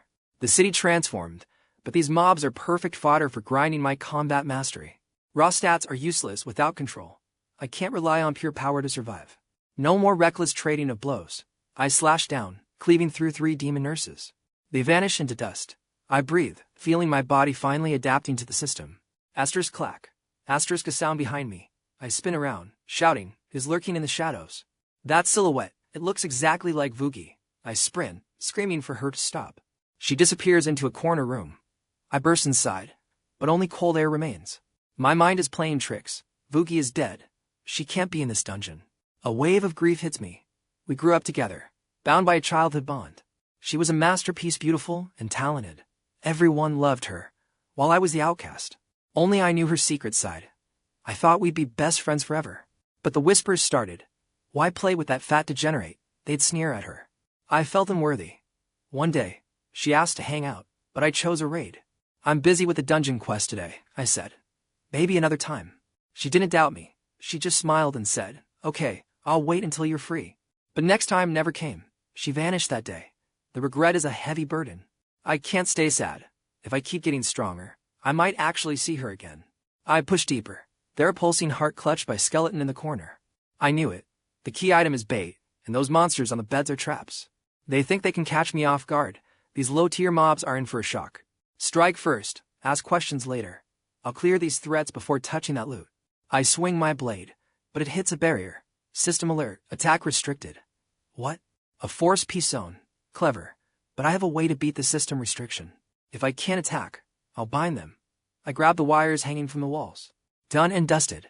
Mission accomplished. I smirk, walking toward the skeleton and the heart. I'll be taking this now, I say, reaching for the pulsing quest item. The moment I touch it, the monsters wake up. They shriek, straining against the wires. Go ahead, scream, I laugh. Those bonds won't break. You're just trapped XP now. Since you're in such pain, let me grant you a permanent logout from this world. My blade flashes. They dissolve into digital remnants. The XP notification pings like music. That massive XP gain feels incredible. I can feel my hidden stats surging upward. A system notification pops up. Congratulations, you've earned a new legendary title. A title system. The overwhelming one. It's flashy and draws way too much aggro. You're too strong, the description reads. Great, now the whole dungeon will target me. I smirk. A flashy title is just an invitation for a fight, bring it on. Meanwhile, in a luxury penthouse, 𝐿-𝐸𝐺 returns home. She's ready for a bath. She sinks into the water, but her mind drifts back to my rejection. Why am I thinking about him? She mutters. He had the nerve to say no. Let him rot, she huffs, unaware that I'm currently speedrunning this nightmare. My combat level is peaking. I'm carving through mobs with lethal, awakened precision. I cleave a monster in half. My body is finally a weapon of war. A red crystal drops the second key item. The boss room must be close. But suddenly my pupils contract. An aura of pure death fills the hallway. The phantom flickered again, showing that familiar back. Tiva's patience finally snapped as he roared in fury. Mocking me with her face again. You want to die. The figure ignored him, continuing its silent march. Enraged, 𝐒𝐤 lunged forward. What the hell are you? He swung his blade, slicing the air. The illusion dissolved into mist as the wall behind it exploded. 𝐒𝐤 charged through, demanding answers. Why take her form? Suddenly, two monsters lunged from the shadows. 𝐒𝐤 reacted instantly, cutting them down. They died in seconds, but a whole swarm followed. He gritted his teeth, his frustration boiling over. Damn it, always at the worst time. Let's finish this once and for all. He ignited his blade's core energy. A blinding flash erupted, followed by a series of devastating explosions. Suddenly, the earth buckled and groaned. Before 𝐒𝐤 could react, the floor collapsed, sending him spiraling down. He woke up in a dark, damp sublevel. This fortress is full of surprises, he muttered, dusting himself off. A thought struck him. Was that phantom actually a guide leading him to this hidden entrance? He looked up, for chilling words stood out on a sign, the Chamber of the Yellow Springs. Interesting. A place only for the dead. Did that ghost want me to enter this graveyard? After a moment's hesitation, 𝐒𝐤 stepped inside, determined to uncover the secrets hidden within the darkness. He froze instantly, his pupils dilated as he entered a massive cavern crawling with restless, ethereal spirits. A cave system beneath the fortress, he whispered. These weren't normal mobs. The atmosphere was pure dread. While he stood paralyzed, a specter lunged. 𝐒𝐿 gripped his hilt, ready to test this new enemy. He swung with lethal intent, but his blade passed right through the ghost like it was smoke. Physical immunity. My attacks are useless. Panic flared as the spirit pulled a spectral weapon of its own. Without a word, it stabbed him. In one strike, 𝐒𝐿's HP bar plummeted by 50%. His eyes went wide. I can't hit it. Yet it can nearly one-shot me. This is insane. Realizing he was outmatched, 𝐒𝐿 didn't hesitate. He turned and bolted for the exit, barely escaping. He leaned against the wall, gasping. The chamber of death, is it? Because I'm still alive. Why design a zone where players can't survive? Unless death wasn't the end, but a requirement. He remembered the vial Van Zhao gave him. Could this item be the key to bypassing the spirits? It was a gamble. If he was wrong, he'd be insta-killed. He pulled out the potion of feigned death. He downed the liquid. Instantly, his strength evaporated. His body felt heavy, cold, and utterly frail. This stuff is brutal. I feel like I've got one foot in the grave already, he groaned, trembling. Every step felt like a lifetime of effort. He moved like an old man, shuffling back into the cave. He prayed the potion would hold. As he entered, the ghosts swirled around him, sensing his presence. They drifted close, but then they backed away. 𝐒𝐿's heart nearly stopped, or rather, it already had. Success, with no heartbeat, the monsters ignored him. He was a ghost among ghosts, a living corpse. He shuffled across a narrow bridge, frustrated by his sluggish pace. That fake must be miles away by now. At the end of the path, he found a glowing spring. He expected a boss, not a pool of water. I ran all this way for nothing. No loot, just a puddle. He reached out to touch it. The water was warm and naturally so. Suddenly, his HP bar began to rapidly refill. He was stunned. The spring of life, the end of death is the beginning of new life. What a twist. He soaked in the water, cleansing the potion's debuff. He felt his power returning, stronger than before. Just then, a voice echoed through the cavern. 𝐒𝐿, where are you looking? He spun around, eyes wide. Standing there was the one person he didn't expect to see. 𝐵𝐿, is it really you? He rushed toward her, his voice trembling with a mix of hope and fear. She didn't turn back. I've been waiting for you, 𝐒𝐿, for a very long time. He reached for her hand, but she coldly brushed him off. Don't touch me, she snapped. Her eyes were devoid of warmth, filled only with a freezing, sharp resentment. 𝐒𝐿, she whispered, her voice like ice. Why did you let me die? Did you kill me on purpose? 𝐵𝐿's voice cut deep, leaving 𝐴vU paralyzed with guilt. What's wrong? 𝐾𝐞𝐔𝐓 your tongue, her mockery stung. 𝐴vU's face paled as he struggled to find words. But she wasn't finished. If you'd walked me home that day, that car would have never hit me. I wouldn't have spent 30 minutes bleeding out alone, she hissed. You are the one who murdered me.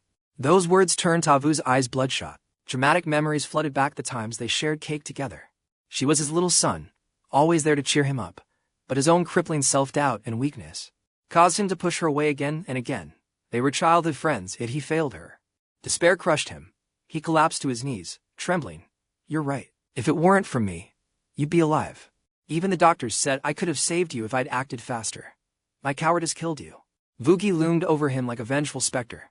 I will never forgive your sins. Pay with your soul. She lunged at him, her hand reaching for his throat. 𝐴vU sat motionless, lost in the dark abyss. For a moment, he drowned in sorrow, but then his eyes snapped open.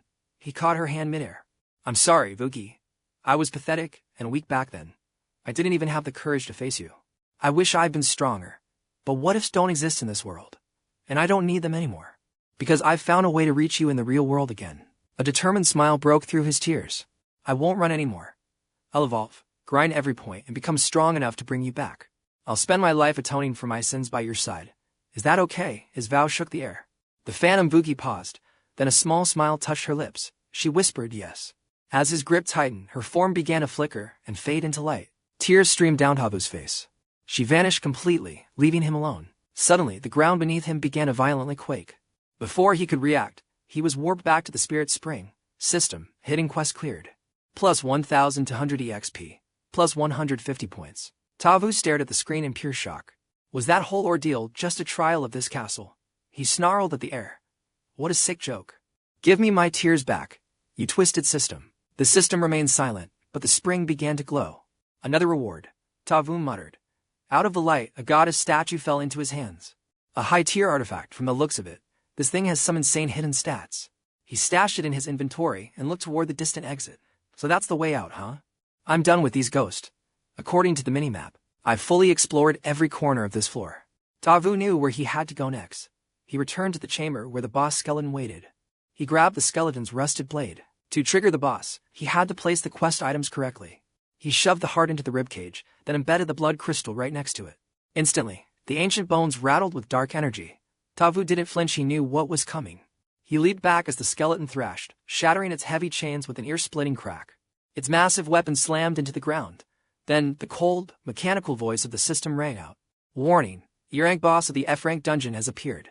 𝐼𝐍 sighed. Another brutal struggle, I guess. Suddenly, the skeleton's jaw moved. Have you come to subjugate me? It actually spoke. 𝐼𝐍 stood his ground. Obviously, but besides taking you down, I have another goal in mind. He remembered something crucial: every knight has a faith. Maybe that goddess statue was the key. Without hesitation, he tossed the artifact. The skeleton caught it, its hollow eyes flickering in disbelief. My lost treasure, a mere human found it. The monster's entire body began to tremble. It raised its blade high. 𝐼𝐍 yelled, Hey, I gave your stuff back. We still fighting? The blade swung down, but it tore through the back wall instead of him, shattering the stone. I shall open the path for you, traveler. 𝐼𝐍 exhaled sharply. A little warning next time. No one answered. The skeleton's form began to dissolve into shimmering dust. System, E-rank boss cleared. Hidden objective achieved. The path to the next floor was finally open. The castle's hidden boss finally manifests. 𝐼𝐍 freezes, realizing the trap. Every secret quest was just a trigger. Suddenly, the massive rift ahead howls. But as the boss appears, 𝐼𝐍's heart stops for a terrifying second. Standing there is 𝐑𝐄𝐒𝐔𝐑𝐑𝐄𝐒. It was a spiritual illusion from the start, a cruel trick to lure him here. No matter the scheme, using her image is a death sentence. 𝐼𝐍 draws his weapon with lethal intent. Gripping his blade, he glares into the shadows. Show yourself, you coward hiding behind the scenes. Suddenly, ethereal chains erupt from the ground. They bind the fake 𝐑𝐶𝐑𝐄𝐒, hoisting her high into the air. 𝐼𝐍's expression darkens. He forces himself to stay calm. This isn't her, it's just a sick psychological trap. A sharp whistle cuts the air. The illusion is yanked back as the true nightmare finally reveals itself. The soul hunter maiden descends, wings unfurled. 𝐼𝐍's pulse quickens. Fighting a flyer without range is suicide. He must test her defenses. Gripping his saber, 𝐼𝐍 lets out a guttural roar, initiating his loading state. Massive energy erupts around him. He kicks off, shattering the floor beneath his feet like fragile glass. He vanishes, moving like a lightning bolt. In a heartbeat, he's behind the soul hunter, blade mid-swing. But she anticipated it. A mocking sneer echoes in his ears, sending a cold shiver down his spine. He strikes with everything, but she counters. 3 ghastly spirits lunge forward to tear him apart. 𝐼𝐍 slashes through them, but they're relentless. They pass through his blade, closing the distance instantly. Before he can react, a spirit bites his shoulder. He's sent crashing down like a broken kite. He springs up, spitting blood. A flyer's weakness is close combat, but her speed makes her untouchable. At that moment, the soul hunter maiden lands on a high pedestal, looking down with arrogant eyes. Another pathetic fool, she sneers coldly. Did you think you were lucky finding this hidden door? You thought winning meant legendary rewards, didn't you? She laughs, her voice dripping with pure malice. But you're just another boring soul I lured into my web. 𝐼𝐍's eyes widen in realization. This boss has advanced AI intelligence. She planned this entire trap. As he processes this, she stands motionless. She raises her scythe, and the spirits scream. Miserable human, I'll torture you before I consume your soul. The ghosts blur toward him, but they miss. 𝐼𝐍 freezes, they aren't aiming for him. Something is wrong. Rotting hands erupt from the soil. Before his horrified gaze, an entire army of the damned begins to rise. She manipulates the dead.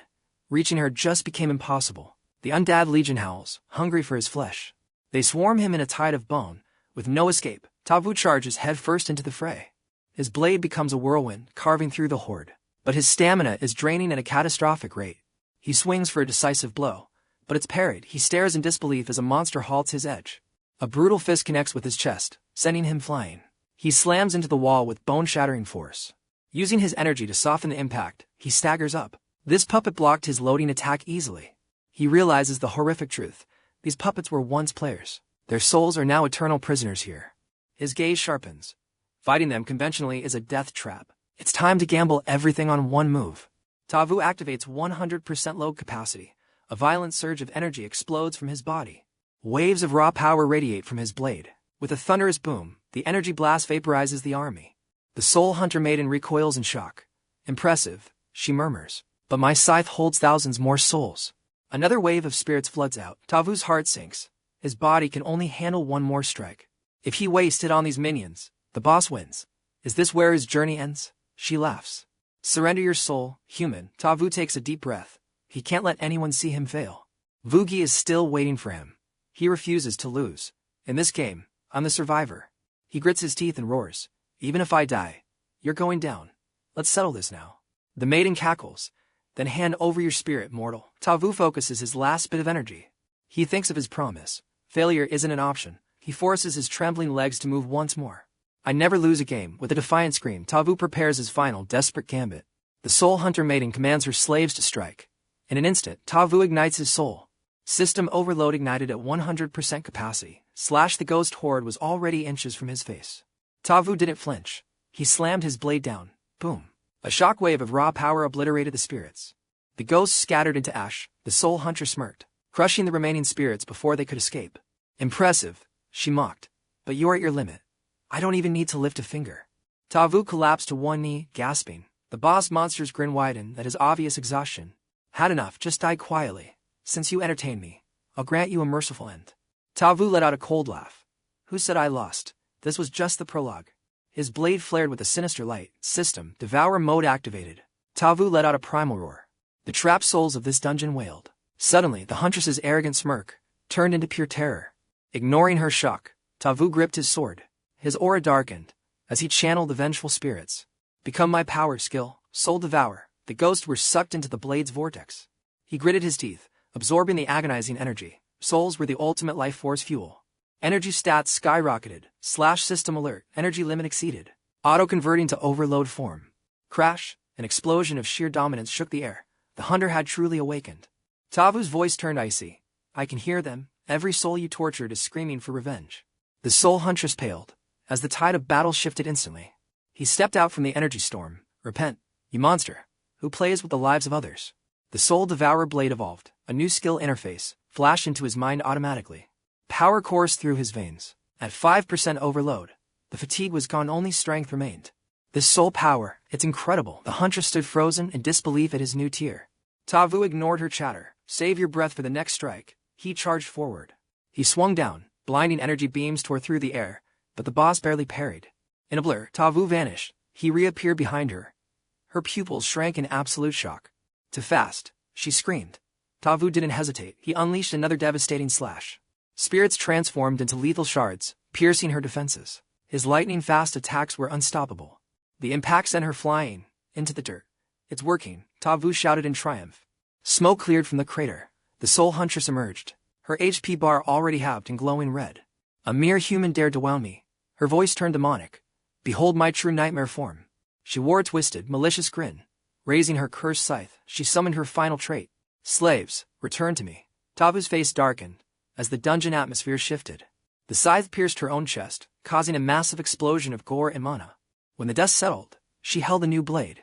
A divine halo floated behind her. HP, full recovery. 𝐒𝐤𝐹 gasped, a transformation, and her health is back to 100%. Before he could react, she flickered out of existence. She was suddenly right in his face. Her wicked smile was the last thing he saw, before cold sweat drenched his back. Her speed was insane. She swung her twin blades. 𝐒𝐤𝐹 blocked, but was sent reeling. He crashed through a stone wall. Blood sprayed from his mouth as his vision blurred. Her stats had doubled. Speed and power were now off the charts. 𝐒𝐤𝐹 panicked. To force this form, I commend you. She raised her blade coldly. But your story ends here.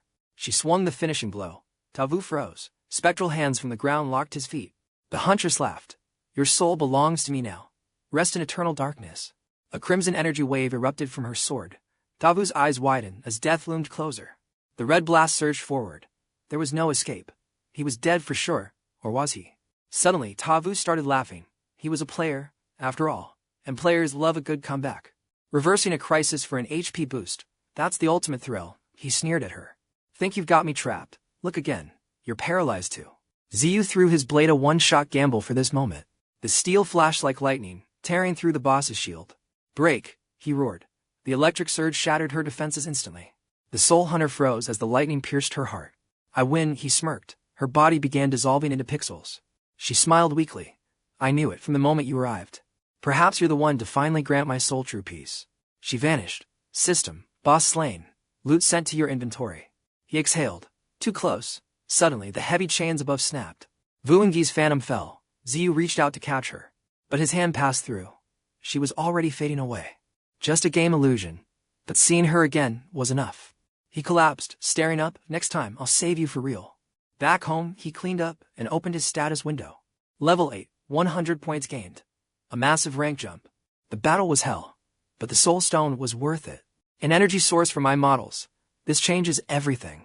With this, my combat power will reach a legendary tier. Then he noticed it. Sinister black veins creeping up his hand. A boss injury? No, he hadn't even been hit. He checked his chest.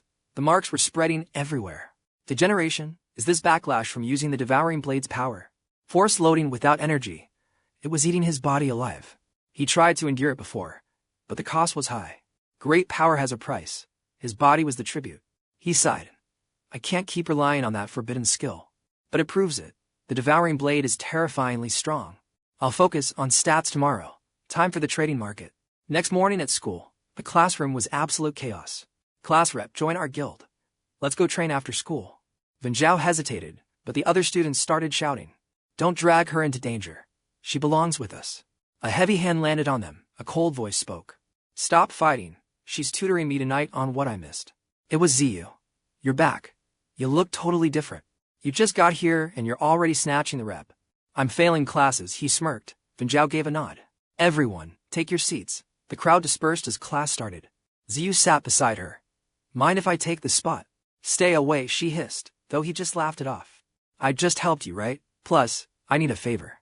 Forget it. You rejected my party. Soloing is suicide, right? Then her eyes froze on his arm. Those black markings. Your hand, did you get hurt in the dungeon yesterday? Don't worry too much. 𝐿 scoffed. Why would I be nervous about this? 𝐶𝐓 cut the small talk. Business first, 300 points for your help tonight. Even without details, 𝐿 knew the location. She pouted at his low offer. I'm going anyway, 500 points, and don't bother thanking me. 𝐶𝐓 just smiled. Expected nothing less from you. Suddenly, his phone buzzed. A daily system quest appeared. 𝐶𝐓 checked the screen and groaned. Another low reward daily. I don't want this. 𝐿 snapped at his idiocy. Fool. Don't blame me when the penalty kicks in. Unfinished quest triggers system punishments. 𝐶𝐓 panicked. The task? Answer the teacher's question. Right then, the teacher looked around. Does anyone have the solution for this problem? Hands shot up instantly. 𝐶𝐓 sighed, feeling like a ghost in the back row. Knowing the answer is one thing. Getting the teacher to notice me is another. 𝐿 raised her hand, mocking him. Good luck surviving the system's wrath, loser. 𝐶𝐓 smirked. Amateur. I still have a secret weapon up my sleeve for this. He raised his hand and activated his hidden title. Suddenly, the teacher's eyes locked on him. The student in the blue jacket. You've got spirit. Give us the answer, please. 𝐿 froze. The power was absolute. But 𝐶𝐓 stared at the board blankly. He quickly traded points for the answer. Pure data flooded his brain in an instant. The answer is 12 meters. 𝐶𝐓 spoke clearly as the knowledge surged through him. Correct. Such speed is impressive. Well done, young man. 𝐿 was totally stunned. That title is no joke, she muttered. 𝐶𝐓 just counted his 30 new points. Class ended peacefully, but the teacher's gaze lingered. Meanwhile, shadows stirred in the dark. Inside the Blood Moon Guild base, a scout knelt. Our man is dead. The rookie is suspect. The guild leader laughed coldly. A mere rookie killed him. Show me the combat footage. He watched 𝐒𝐲's recording and grinned wickedly. Interesting. The other guilds will move soon. We must act first. Send out a specialized team to retrieve him immediately. Go. The scout bowed, but a cold voice interrupted. Leave this trash to me, guild leader. Give me 1 day. Dead or alive, he'll be kneeling before you by tomorrow morning. After school, 𝐶𝐓 checked his watch at the subway. Midnight was approaching fast. She's late. We're supposed to hit the trading market. Why do girls take forever? Who are you calling slow? A sharp voice made 𝐶𝐓 jump in total surprise. 𝐿 arrived, glaring, complaining about me already. You've got some nerve, rookie. I wouldn't dream of it. But what's with the outfit? You look completely different. She adjusted her hood. It's a disguise to avoid other high-ranking players. You idiot. They boarded the train. We barely made it. That was the final transit for tonight. 𝐿 scoffed. Idiot. The last train is the only way to reach our destination. 𝐶𝐓 stopped teasing and looked around. So, where is this secret stop exactly? Be patient, she whispered coldly. You'll see it soon. The door is hissed shut. Suddenly the lights died. 𝐶𝐓 gasped. A blackout. Is this a technical glitch? 𝐿 gripped the rail, smiling. Don't panic. Look out the window. Witness the truth. 𝐿-Vu looked out and his breath caught. The mundane subway tunnel was gone. Shimmering skyscrapers and neon lights blurred past. Where the hell are we right now? The moment we boarded, we left the surface for the legendary underground city. 𝐿-Vu was stunned. The underground city, isn't that just a high-level death dungeon? It was once. Now, the 𝐒𝐤-Guild guild has transformed it into a massive market. Their trade empire made them a top guild. The rules of reality don't apply here. Survival in the system requires adaptation. 𝐼𝐍 warns that man is likely a Blood Moon Guild assassin. 𝐿-Vu nods, realizing the hidden depths of this world. This game holds secrets beyond his current data. Their long journey finally ends as the train arrives. The station's terminal is about to lock down. 𝐿𝐷 guild rules are absolute, no hidden identities. 𝐿-Vu's gear is forcibly reset by the system. 𝐿-Vu doesn't care about the close. As the city gates open, his eyes ignite with pure excitement. Is this the trade hub? He gasps. The district is a neon-lit labyrinth teeming with high-level hunters. 𝐿-Vu follows 𝐼𝐍 through the dense crowd, whispering, "Is it safe to just walk out here?" She explains that 𝐿𝐷 forbids combat here, but suggests a shortcut to avoid unnecessary trouble. There's a back alley, 𝐿-Vu mutters. 𝐼𝐍 snaps back, annoyed by his constant questioning of her expertise. "Stop doubting me," she growls. "I know these streets better than any system map could ever show you." Suddenly, a piercing scream echoes ahead. 𝐼𝐍's face pales. "Did I just jinx us?" she mutters.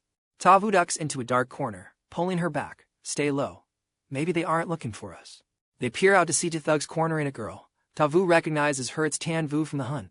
The girl trembles, begging for mercy as they grab her. 𝐿-Vu's blood begins to boil with rage. "It's that girl from the other day," 𝐿-Vu exclaims. 𝐼𝐍 looks confused. "Wait, you know her?" He nods grimly. "I saw her during the clash with the Void Walker. Those bastards are targeting her." 𝐿-Vu prepares to lunge, cursing the cowards, picking on a kid. These degenerates need a lesson. 𝐼𝐍 grabs his arm, her voice a sharp whisper. "Don't be a fool. She was an enemy." "That's different," 𝐿-Vu retorts. "I can't stand old-timers bullying new players. It's pathetic." Seeing his stubbornness, 𝐼𝐍 sighs. "Fine, stay here and watch how a pro handles this." She lets out a deafening cry for help. The sound waves vibrate, triggering the surrounding environment.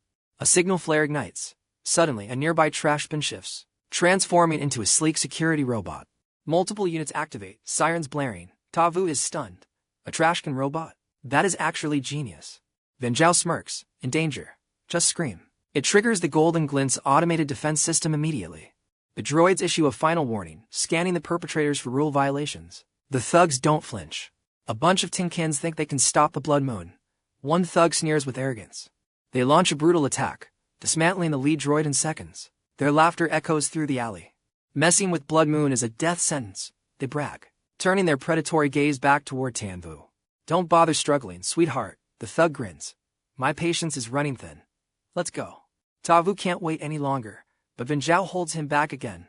"Be patient, just watch." Suddenly, a pillar of fire erupts from the sky. A voice booms, "Who dares cause chaos here?" The heat is suffocating as the smoke clears, revealing a massive, high-tier mechanical arm crushing the pavement. The thugs freeze, their bravado evaporating. Standing atop the machine is a golden-haired warrior woman. She leaps down, eyes burning with fury. "You dare damage my precious patrol droids. You're dead meat." 𝐿-Vu watches in awe. "Is she? The 𝐿𝐷 guild's enforcer?" He whispers to himself. 𝐼𝐍 explains the trade hub is their sanctuary. Break the rules here, and you face execution. The blonde enforcer unslings a massive cannon. "Let's play, little diamond," she shouts, ready for battle. But first, she checks her device. Property damage plus dispatch fees for Officer Xiaohuan. She calculates the penalty with terrifying precision. That's a total of 3,000 points. "Right now. Transfer the credits or the guild will harvest them from your corpses," she threatens with a smile. One thug scoffs. "We don't have that kind of cash." 𝐿-Vu's eyes narrow. Something is wrong. A thug draws a hidden blade for a sneak attack. "I've got a better payment for you." "Watch out," 𝐿-Vu screams, charging forward before 𝐼𝐍 can stop him. He's a fast. He nearly reaches the thug, but Xiaohuan just smirks. "Sneak attacking a lady? How predictable." The robot's eyes flash crimson. It swats the thug aside like a fly, simultaneously parrying 𝐿-Vu's blade. A massive force pushed 𝐿-Vu back. Sheathing his blade, he sighed. "Guess I meddled too much." Xiaohuan approached him with a smirk. "Hey handsome, brave move, but you're damaging public property." 𝐿-Vu's blade had cracked the pavement behind him. Xiaohuan ignored him, coldly stating the price. "A 20% discount for you, just 100 points. 𝐿-Vu scoffed. "What? A fine already?" 𝐿-Zhao ignored the bickering and approached 𝐿-Wu. "Are you alright? The girl nodded slightly. I'm okay, thank you. Nearby, the remaining thug rushed to his fallen comrade. Wei, stay with me. There was no response. He glared at Xiaowan. Damn it, the Golden Toe Guild dares attack us? Blood Moon won't let this. Before he could finish, a blade pierced his stomach from behind. He died instantly. The sudden kill left Tavu and Yunzhao in complete shock. Xiaowan stayed calm. A masked man stood there, leading a menacing group of hunters. He laughed coldly. Trash like you dare impersonate our guild. You deserve to die. Yunzhao narrowed her eyes. The real guild members are here. Tavu frowned. On our turf? Xiaowan wasn't intimidated. She stepped forward. Ghostface, you killed him. Now pay his debt. Ghostface ignored her, his eyes cold and distant. Sorry, I've no interest in little kids. He walked past her, his gaze locking onto Tavu with a predatory, chilling intensity. So, you're the one who killed Konghang. Tavu shielded Yunzhao. It was me alone. Yunzhao snorted, stepping up. Don't be ridiculous. You couldn't have won without my help. Ghostface chuckled at their bond. How amusing. Neither of you will escape this alive anyway. Xiaowan grew furious. She gritted her teeth. Hey, Ghostface, am I invisible to you? He finally looked at her, smiling. Xiaowan of Golden Toad. No wonder you're familiar. Apologies for the rudeness. We'll take full responsibility for all the damages caused here. Then he proposed a luck bet arena match. Xiaowan raised an eyebrow. Are you certain? Tavu was confused. The luck bet arena. What kind of system event is that? Yunzhao explained. Both sides wager all points and lives. It's a gamble for our survival. Ghostface smirked. What's wrong? Is the little newbie hunter getting cold feet already? Yunzhao whispered. To think Blood Moon would go this far just to eliminate us. Tavu didn't flinch. If there's a chance to win, I'll take it. I accept your challenge. Ghostface clapped. Impressive. You really do have the guts to kill someone like Konghang. He leaned in, whispering, You have Konghang's egg, don't you? You filthy little thief. He turned to leave. 30 minutes. The luck bet arena. Don't run, or you'll die screaming. Xiaowan turned to Qinwu, ignoring the threat. Hey kid, rescues aren't free, you know. Qinwu trembled. I'm Qinwu, but I don't have any points to give you. She admitted she came here to scavenge points to save her dying older brother. Tavu frowned. Your brother, the one who attacked me. How is he doing now? Qinwu sobbed. During the newbie hunt, he gave me everything to recover. Now he's injured. Tavu swallowed hard, shocked by the sacrifice. He really put his life on the line. It's my fault, she whispered. I came here alone to find a way to help him. Xiaowan's expression softened. Fine. I'll give you a discount and buy your loot at premium. Qinwu eagerly showed her items, but Xiaowan's face quickly fell into a deep sigh. This junk isn't worth anything. Qinwu burst into tears, her last hope completely shattered. But this is all I have. Xiaowan calculated. 500 points at the very most. Tavu stepped in. Only 500? Are you trying to scam a desperate newbie player? Xiaowan huffed. Our guild is honest, but there is one other way for her. She looked at Tavu. You're short on teammates. Let Qinwu join your party for the arena. Tavu heard that and stared at the girl, realizing the weight of the coming battle. I protested immediately. This blood feud with the Blood Moon is life or death.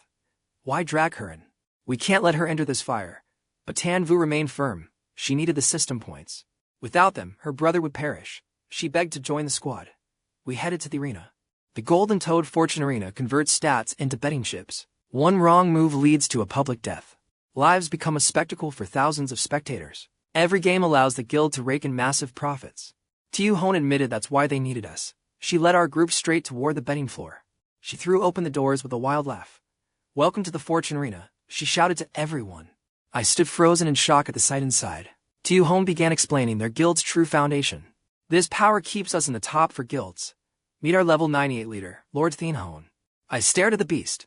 Even if every hunter here teamed up, they couldn't defeat this boss monster. Tiu-hon chuckled. The Lord only cares about profit and trading. A system contract protects all players.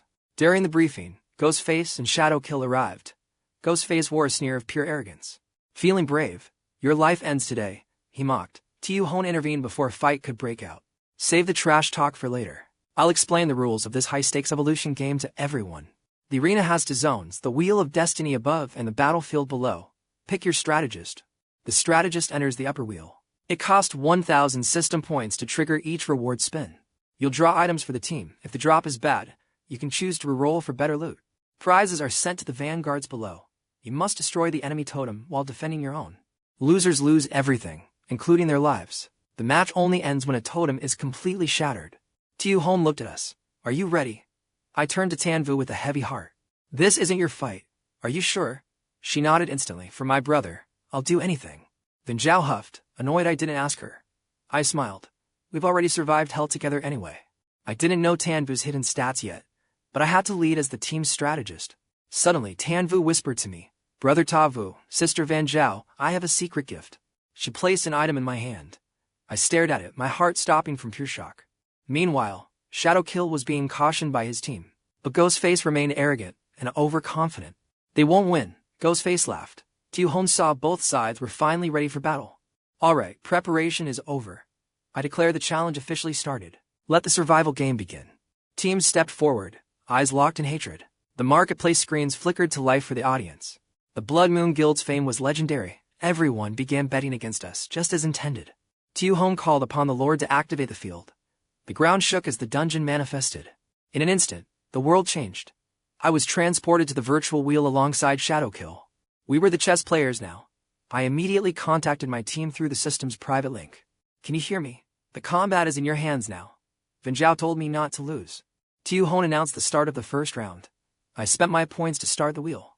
The prizes were color-coded, white for top tier, followed by red, yellow, and blue ranking tiers.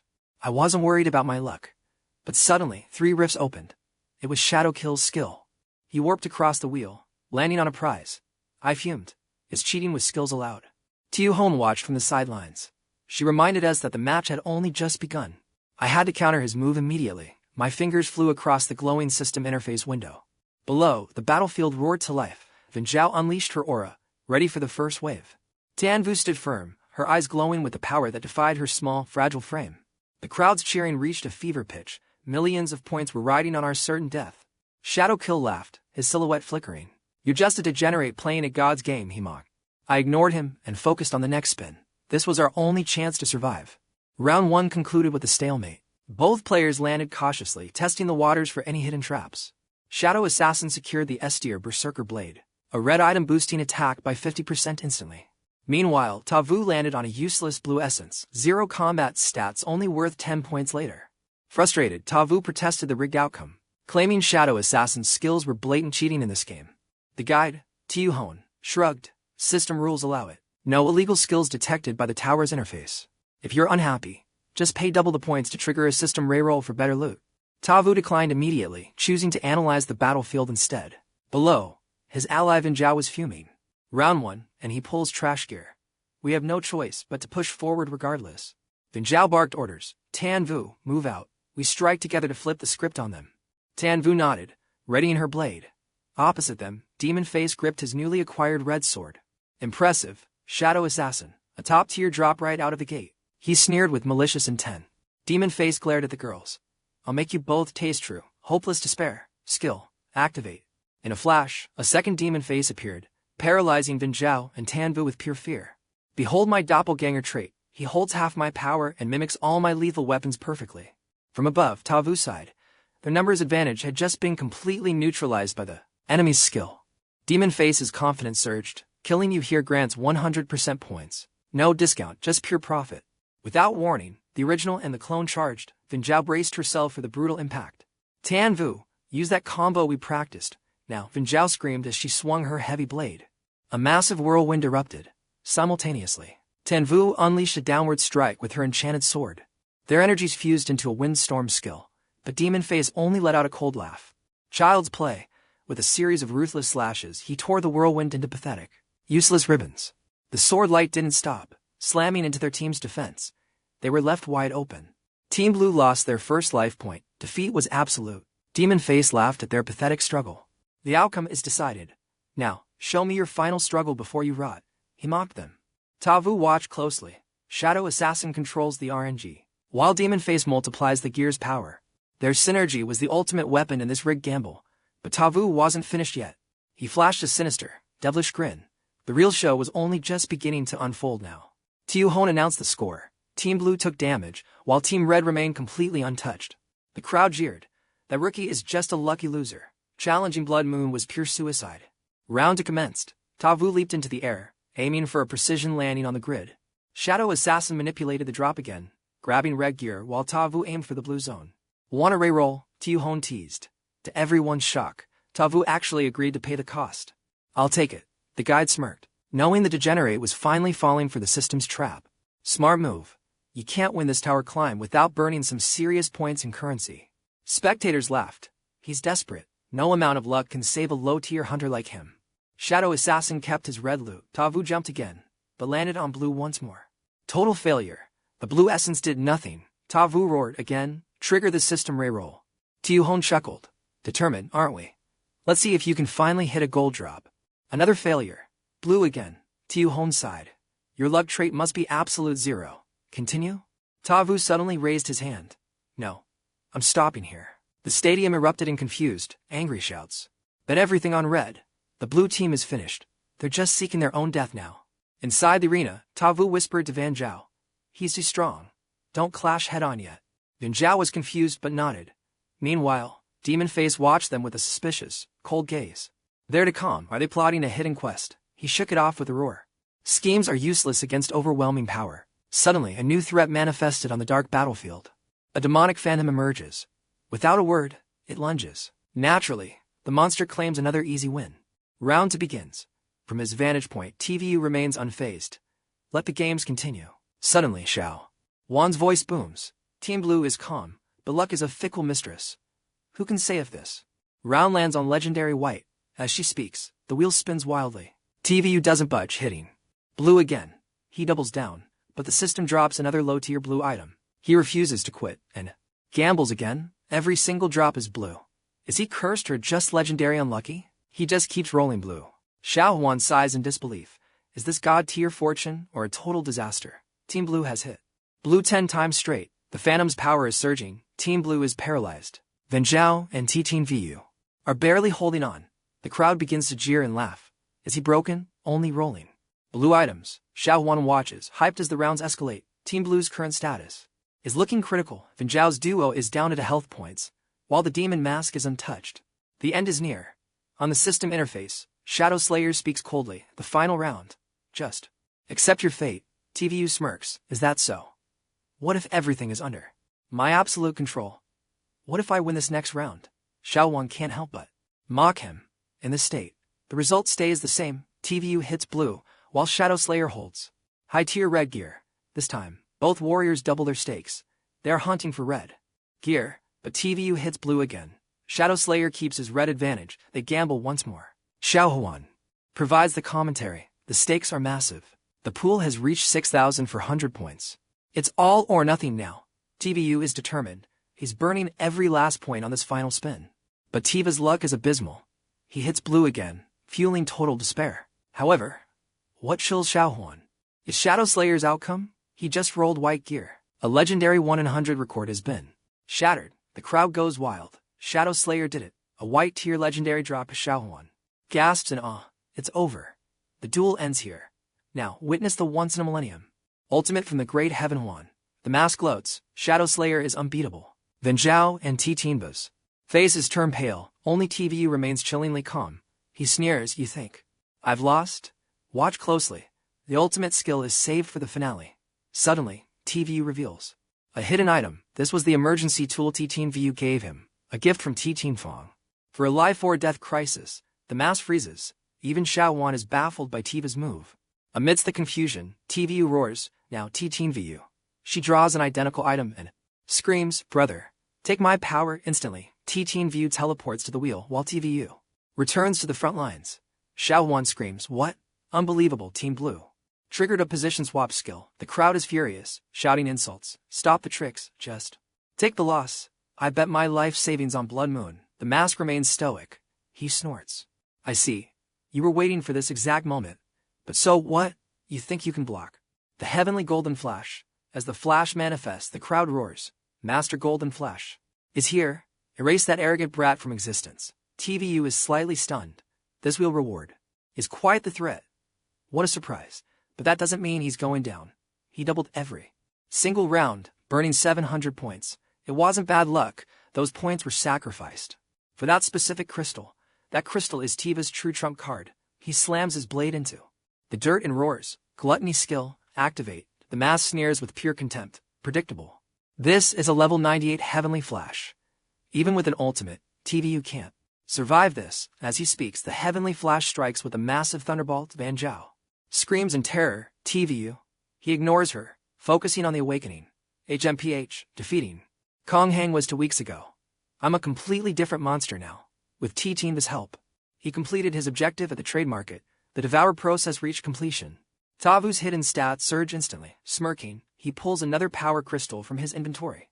I've got one more core. This beauty grants a 5% power boost for the final push. He counterattacks. Their powers collide, unleashing a devastating shockwave across the entire dungeon floor. He actually blocked it. 𝐿-𝐕 screams. The blue team's explosive awakening just countered a rancor. The skill lasts 5 seconds. If they survive this, the blue team might actually win it all. The audience is reeling. Is this kid using a system hack? Where'd that legendary weapon come from? Inside the battlefield, TVU's knees buckle under the weight. He grinds his teeth, eyes wide open. Is this truly level 98 powered? Suddenly, 𝐿-𝐕 rushes in, bracing against the impact. You think you're taking all the glory, she shouts. They shoulder the boss's wrath together. Stay sharp, TVU grunts. The strike is lethal. 𝐿-𝐕 watches, stunned by their insane tenacity.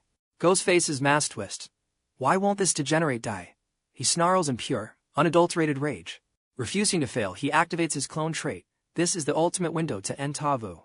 𝐿-𝐕, no time left, everything on this move. TVU bellows as his mana flares up. Got it, she nods. They pour every drop of energy into defense. TVU's blood finally boils. Now get lost. A cataclysmic explosion rocks the field, sending Ghostface flying backward in shock. The blinding flash leaves the crowd breathless. Ghostface and his clones are pinned by pressure. He's trapped. Ghostface can't believe TVU's raw power is resisting his high-rank skills. I won't lose, he hisses. He refuses to be humiliated by some low-ranking hunter trash. He raises his blade, but TVU's lightning-infused energy is simply too overwhelming for him. The tides have turned, 𝐿-𝐕 shouts. What a spectacular reversal. The battle is heating up. The lightning storm finally fades. Now, the world waits for the final verdict of this duel.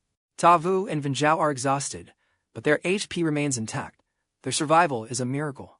Meanwhile, Ghostface's health bar drops. 𝐿-𝐕 is about to declare the winner. Ghostface slumped against a rock, gasping. Damn it all, he spits, face pale with defeat. Quit whining, Shadow Killer mumbles. If we grab a healing item, we can still win. TVU now, TVU yells. The girl nods, throwing a mysterious item toward Shadow Killer. He catches it, confused, but space suddenly warps. The teleportation skill activates in an instant. Shadow Killer is dragged down, while Ghostface is pulled onto the high platform. TVU smirks. He and 𝐿-𝐕 slowly close in on Shadow Killer like apex predators. Long time no see. Based on your skill set, direct combat isn't your thing, right? Realizing he's trapped, Shadow Killer yields. I surrender. The announcer gasps. It's finally over. The arena falls silent. The high rollers who bet on the Blood Moon Guild just went bankrupt. We did it. TVU cheers, her voice filled with joy. Victory is finally theirs. The match concludes, and TVU's team is warped back. The grueling battle is over. TVU rushes to support 𝐿-𝐕. Are you hurt? Please tell me you're okay. Just a scratch, 𝐿-𝐕 smiles.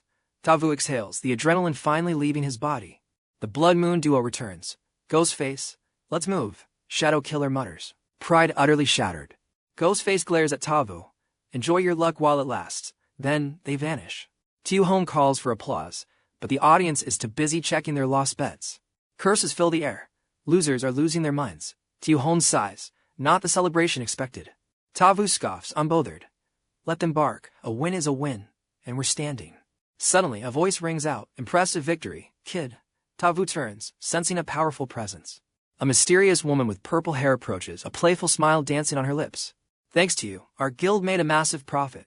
𝐿-𝐕 gasps in total surprise. Vice guild leader, you're here. The woman chuckles. You did a decent job, 𝐿-𝐕. The leader nods. My little 𝐿 is the best, after all. TVU stands there, totally confused. 𝐿-𝐕 explains that the vice leader lacks combat power but is a legendary master strategist. She built this guild into a powerhouse. They call her the Crimson Fan Tactician. TVU nods. The raid is over. It's time for us to part ways, vice leader. He wants to avoid guild politics and escape, but the vice leader stops them immediately. Leaving now would be poor hospitality, she says. Golden Glimmer treats its guests much better. She suggests they stay, to use the guild's celestial spring to heal their battle-worn bodies. Little 𝐿 is shocked the spring is a guild secret. The vice leader stays calm. Their victory earned us a fortune. This is just a fair trade of favors. TVU suspects a hidden motive and tries to decline. We aren't that badly injured. 𝐿-𝐕 smacks him. Don't be a fool. Nothing beats this guild's holy spring. She explains that the water restores stamina and boosts hidden stats. It's a rare chance. Get some for your brother too, she adds. TVU finally agrees to go along. The vice leader gestures for them to follow. TVU relents, hoping for no trouble. At the spring, TVU soaks. His wounds heal, but he notices strange, glowing marks. He wonders if these odd scars will ever fade. Thinking it is useless, he sighs deeply. I'll just enjoy this huge pool for now, he mutters. Suddenly, a sharp voice rings out. What's huge? 𝐿 and 𝐿 enter in swimsuits. TVU nearly has a nosebleed. Why are you dressed like that? You almost killed me, he barks, clearly flustered. It's a pool. What else would we wear now? How many points did we earn? TVU checks. 99,480 points total. That's 3,300 for each of us, a decent haul. He admits they needed TVU, but he hasn't forgotten her brother's attempt to kill him. I'm collecting 𝐿𝐷𝐔𝐓-𝐈𝐍 debt later. TVU promises to bring him to atone. I'll make him apologize, she says, then leaves with the healing spring water. Thanks for everything. We will repay you both someday, she shouts while running off. 𝐿𝐷𝐔𝐓 teases Tiva's physique. When did you get those tattoos on your body? TVU denies it. These are just scars from the boss fight. A voice interrupts. Those aren't scars. You really don't know the truth, do you, TVU? The vice leader approaches with a smirk. Those are the devouring marks of calamity. TVU is confused. The calamity ring. What kind of item is that supposed to be? She explains it's a rare relic capable of defying the very laws of this game. Years ago, one player used it to crush for guilds. Tiva's marks match exactly. 𝐿𝐷𝐔𝐓 realizes why he's so powerful, so that's the secret to his monstrous strength. The vice leader touches the glowing marks on Tiva's chest with a grave expression.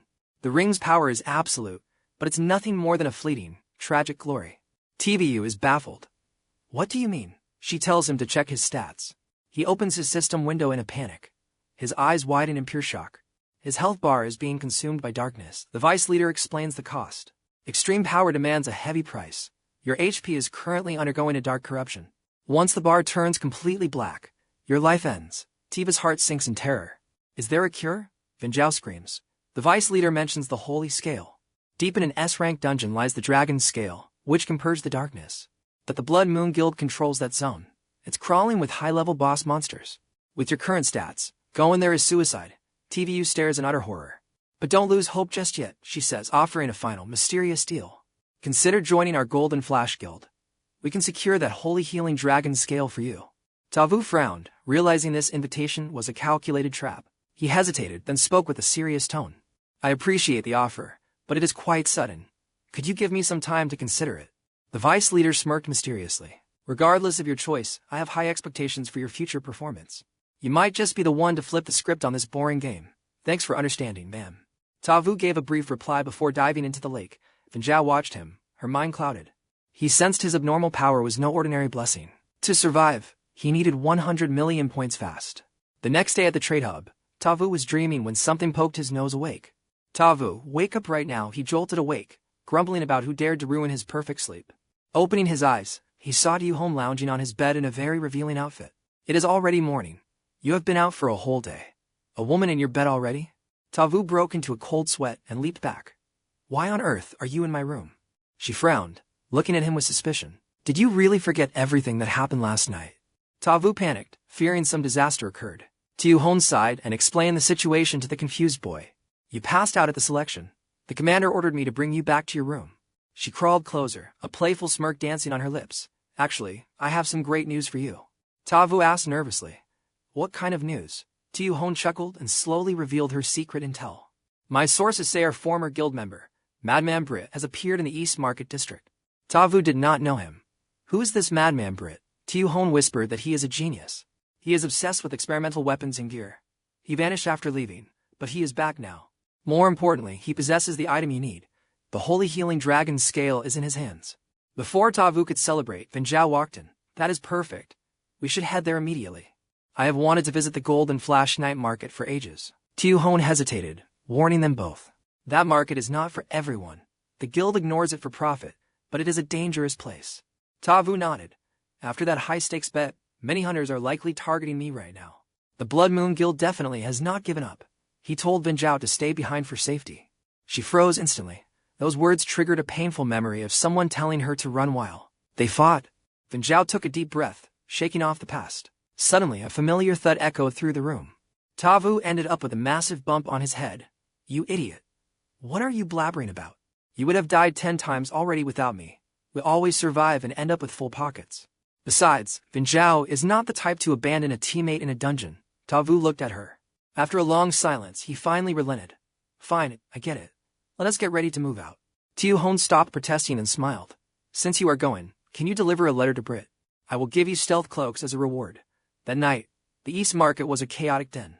The air was thick with shouts and illegal trades. Disguised in their cloaks, the duo slipped inside quietly. 𝐒𝐤 was impressed by the lawless energy. 𝐿 snapped at him to focus on the mission. Stop staring and find our target. Do not go looking for trouble. 𝐒𝐤 nodded his head obediently. Relax, I will be careful this time. He pulled out the blurry photo 𝐿𝐤 had given him. He sighed. Finding a needle in a haystack would be easier than finding this man in this crowd.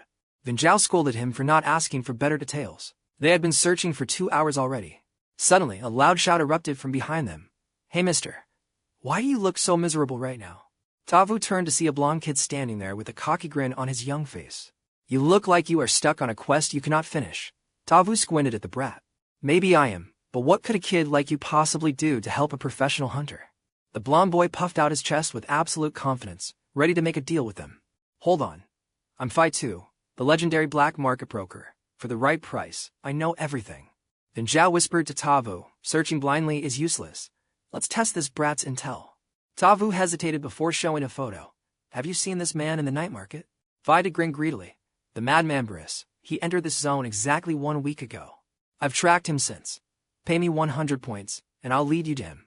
𝐿𝐤 countered, 50 points or we walk. 𝐿𝐤 shrieked.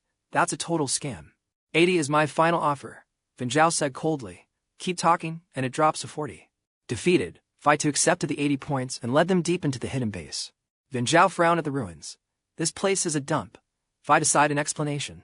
Madman Briss bought this place for a fortune, then completely trashed it. Pure chaos. 𝐒𝐤 narrowed his eyes. Is this a trap, kid? Don't even try to betray us. I'm the most honest dealer here. 𝐿𝐤 yelled. Suddenly, the heavy door groaned open. 𝐿𝐤 gasped. Someone's coming. It's really him, the legendary monster, Madman Briss. A giant in heavy armor emerged, a massive railgun slung across his broad shoulders. Briss glared at the broker. You again, brat. I don't need a guide. Stop pestering me. He slammed his weapon down, the metal screeching. Next time, I'll toss you into the trash. 𝐿𝐤 turned to ask a question, but 𝐿𝐤 had already vanished into the shadows. You coward, she snapped. 𝐿𝐤 trembled. You don't know how terrifying this man is. 𝐒𝐤 stepped forward, ignoring the danger. Excuse me, Briss. I need a word with you. I'm busy, Briss growled. Get out of my face before I lose my legendary patience. 𝐒𝐤 sighed, then shouted, Wait, 𝐿𝐤 is the one who sent me here. The name made Briss freeze. His eyes burned with a sudden, violent intensity. 𝐿𝐤? That manipulative snake, he crushed a nearby metal pipe, his aura exploding in pure rage. Briss whirled around, glaring with killing intent. What does that woman want from me now? 𝐒𝐤 flinched. Is there a problem? I thought you two were close allies. Briss laughed coldly. Allies? She's trying to sabotage my entire black market operation, die.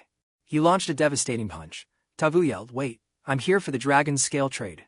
The fist stopped inches from his face. The air pressure alone nearly knocked 𝐒𝐤 down. Briss pulled back, eyes narrowed. The sacred dragon's scale. You actually have that relic? 𝐒𝐤 nodded calmly. Name your price in points. Let's finish this transaction right now. Briss stared him down before turning away. I have zero interest in your pathetic points. 𝐒𝐤 stood confused until Briss spoke again. However, if you can actually beat me. Hope rose in 𝐒𝐤's chest, but then Briss revealed a high-tech racing engine. Win the race, Briss challenged, and the sacred dragon's scale is yours. Otherwise, you leave. 𝐒𝐤 stared. A motorcycle, Briss explained. The extreme speed tournament starts tomorrow night. Cross the finish line first, and I'll consider your trade. 𝐒𝐤 sensed a trap. He didn't blink. Fine. I accept. Suddenly, Briss's hand moved with blinding speed. Now beat it, Briss roared, unleashing a palm strike that sent 𝐒𝐤 flying backward. 𝐿𝐤 rushed over. Are you hurt? That was an insane amount of physical power. 𝐿𝐤 cackled nearby. I told you. Thrown out in 5 minutes. Now, pay my fee. Not yet, 𝐿𝐤. 𝐒𝐤 grunted, standing up. I have another quest for you. The broker smirked, finally recognizing my talent. What do you need this time, Hunter? How do I enter tomorrow's race? I need a spot on that starting line tonight. 𝐿𝐤 scoffed. You need a custom bike. A combat-ready machine cost 800 points. Do you even have that much capital, kid?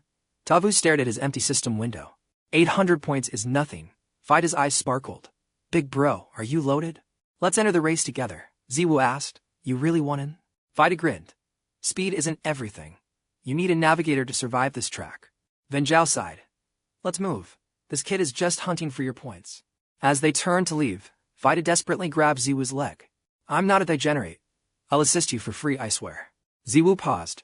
The kid seemed sincere, and the mission was urgent. Fine. I trust you. Let's prepare for the awakening race. Yes, sir. I'll go through hell to ensure our victory today. They moved to the garage as 𝐈𝐍 to explain the hidden mechanics. 𝐍 muttered, so to get that dragon-scaled decree, we must win. Exactly. But challenging Beast Brit is a death wish, 𝐈𝐍 warned. He has dominated the ranking tiers for years. He is untouchable. Rumors say Brit is here to shatter the legendary record of 𝐶𝐞𝐔𝐓. 𝐍's eyes narrowed. 𝐈𝐍 looked at him in total shock. You don't know 𝐶𝐞𝐔𝐓, the legend who crushed the 4 great guilds. 𝐍's pupils contracted. Was it the player with the extreme ring? Brit is a monster, 𝐈𝐍 sighed. He's definitely hiding his true stats. 𝐍 felt the tension rising. The difficulty was clearly S rank. If we lose, it's just points. Let's bet on this evolution. 𝐈𝐍 cheered. With a genius navigator like me, we can't lose. They reached the trading shop, and 𝐈𝐍 led the way inside. Everything is automated, just pay the points to unlock your ride. 𝐍 spotted a sleek machine. This one looks like a beast. Don't judge by the shell, big bro. Let me check the hidden traits. Suddenly, a cold voice called out, making 𝐈𝐍 flinch in terror. 3 women approached, their leader smirking with pure arrogance. So here you are. Why is a car washer at the pro shop? Bystanders whispered, it's the Red Scale Guild, get back, avoid trouble. The leader ignored them, the limit race is starting, get back to work. Go wash the fleet. 𝐈𝐍 gritted his teeth, standing his ground. Sorry, 𝐿𝐸𝐷. I'm actually competing in the speed trial this time. 𝐿𝐸𝐷 burst out laughing. A pathetic brat like you? Competing?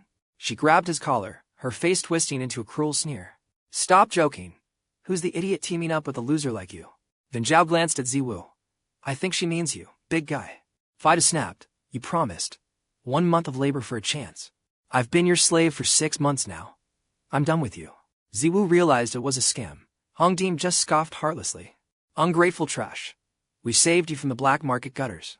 She shoved him down and ground her heel into his face. 𝐍 sighed. Why does this feel like a classic revenge setup? Degenerates like you are replaceable. I could kill you right now. Suddenly, a hand clamped onto her ankle. It was 𝐍. Hey sister, watch that foot, don't go stepping on my teammate. Furious, she hissed, who the hell is this brat? 𝐼𝐍 stayed calm, listen well.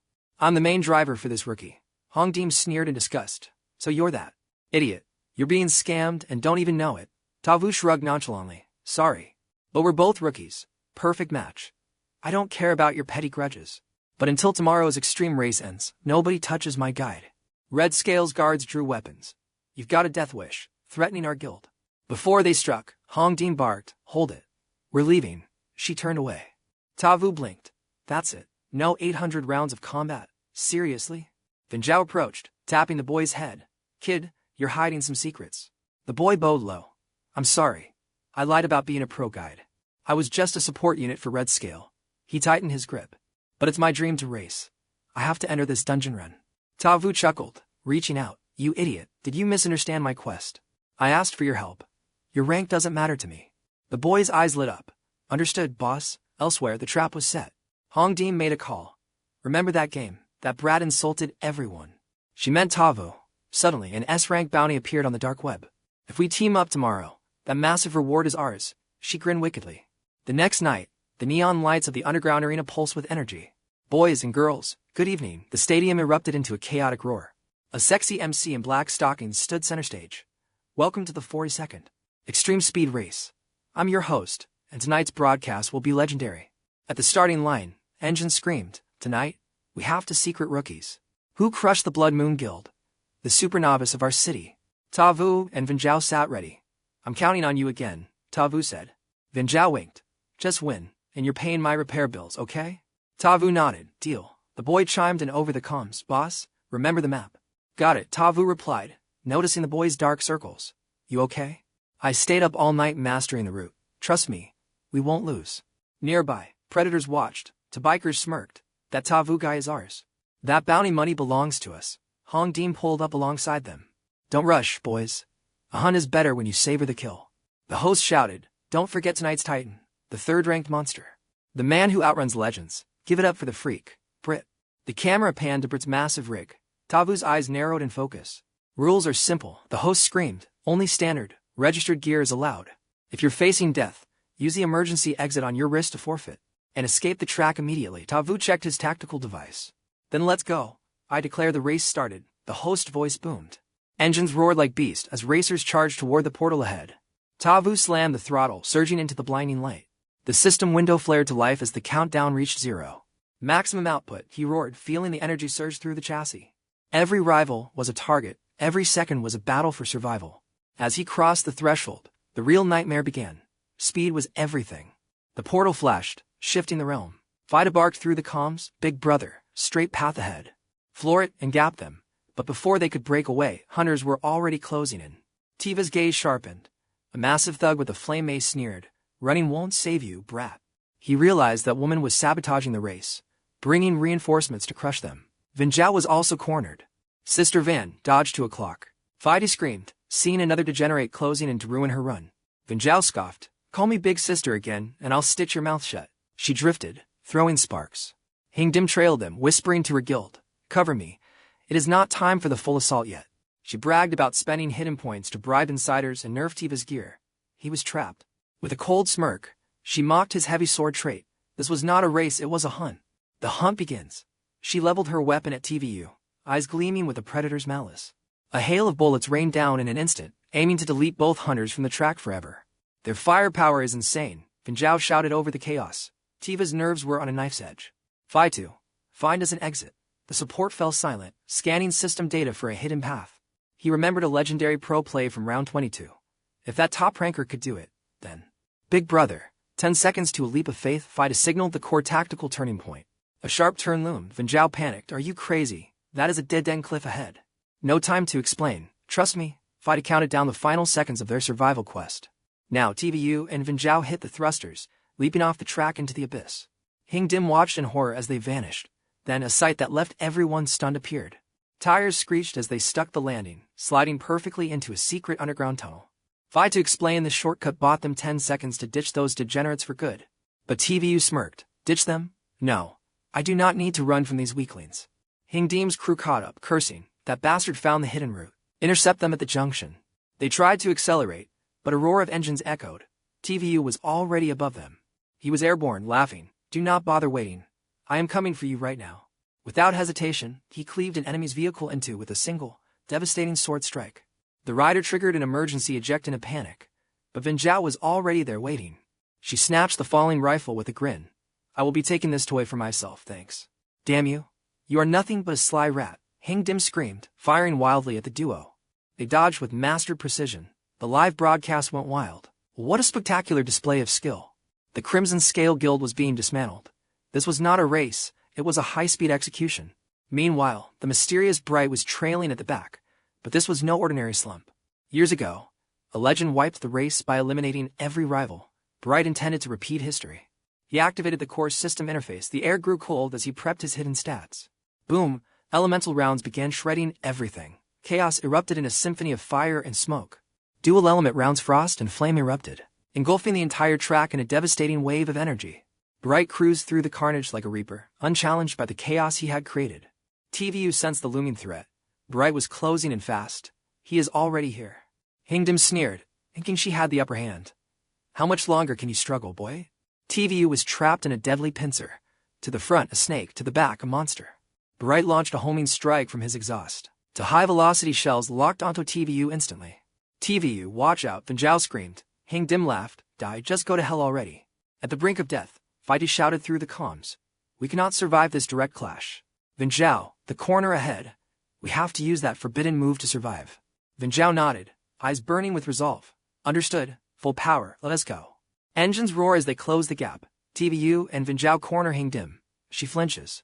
Smirking, she regains her cool. "Think you can pass me? You're just speeding toward your grave." Tiva's blade sparks against the asphalt. A 4 to 5 degree lean perfectly dodging her leaden hail. 𝐿 mirrors him, weaving through the lackey's fire. 𝐿 watches this death-defying dance. At the hairpin turn, they surge. TVU and 𝐿 initiate a high-speed overtake. Her drift is flawless, a work of art. TVU blast past, leaving the hunters in his dust. 𝐼𝐸 sneers, unfazed. Leading just makes you a bigger target. You're a living shield now. TVU scoffs, we'll see who's the prey. Suddenly, two projectiles scream toward 𝐼𝐸. Trapped, her eyes widen as a massive explosion rips through her rear. The bait worked. Our duo blasts through the smoke. Seeing her fail, a hulking degenerate sneers in contempt. Useless woman. Now the bounty is all mine.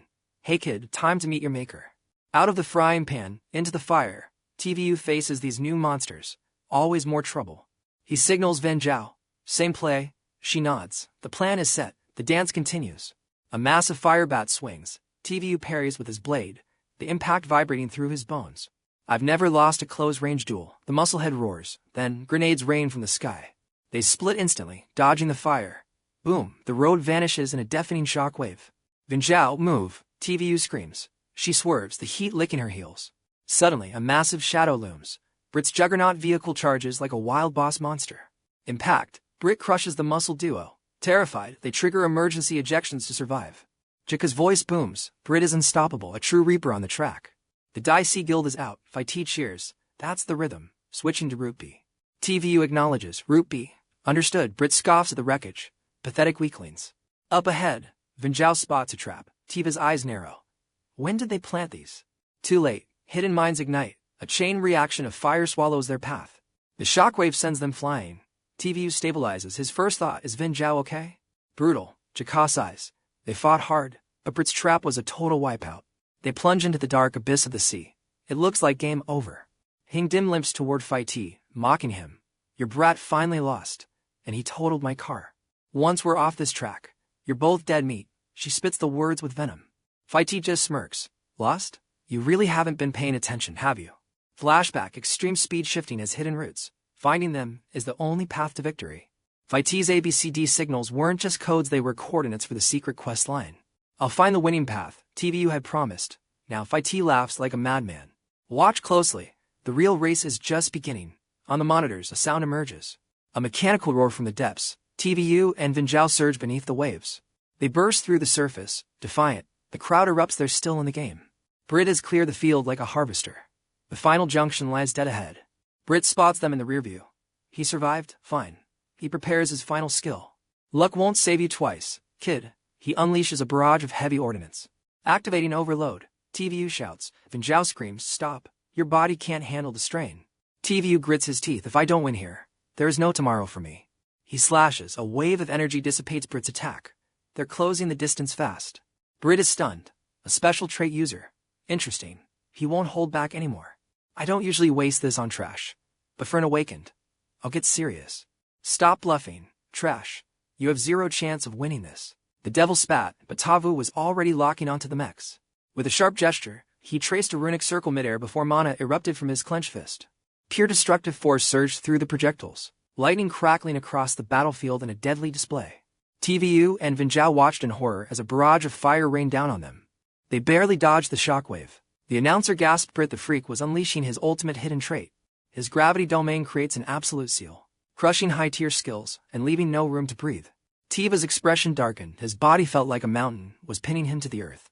Trapped in the domain, they watched as Brit surged toward the finish line, their support side. Is it over? Can no one stop Brit? TVU roared. Don't lose your nerve now. But he's too far ahead, his teammates stammered. Even if we escape, we can't catch him. 𝐿𝐸 smirked through the pressure. Shut it and watch. This isn't over until I say so. As the aura flared, TVU crushed a soul stone, triggering a sudden, violent skill evolution. His great sword shattered and reforged into a legendary spear, vibrating with raw, unbridled power. He's still fighting. The crowd roared as the system interface blinked with new, hidden stats. Everyone held their breath. TVU locked eyes with 𝐿𝐸, preparing their final, desperate gambit. 𝐿𝐸, it's all on you, he screamed, hurling the spear with world-breaking force. The weapon tore through the air, and 𝐿𝐸 snatched it mid-flight, rocketing forward instantly. In a blur of light, the spear dragged her toward the finish line like a comet. Incredible, 𝐿𝐷𝐿 shouted. A high-speed combo never before seen in this tower's history. She sliced through the gravity domain layers, closing the gap in a heart-stopping heartbeat. Brit's eyes widened in shock.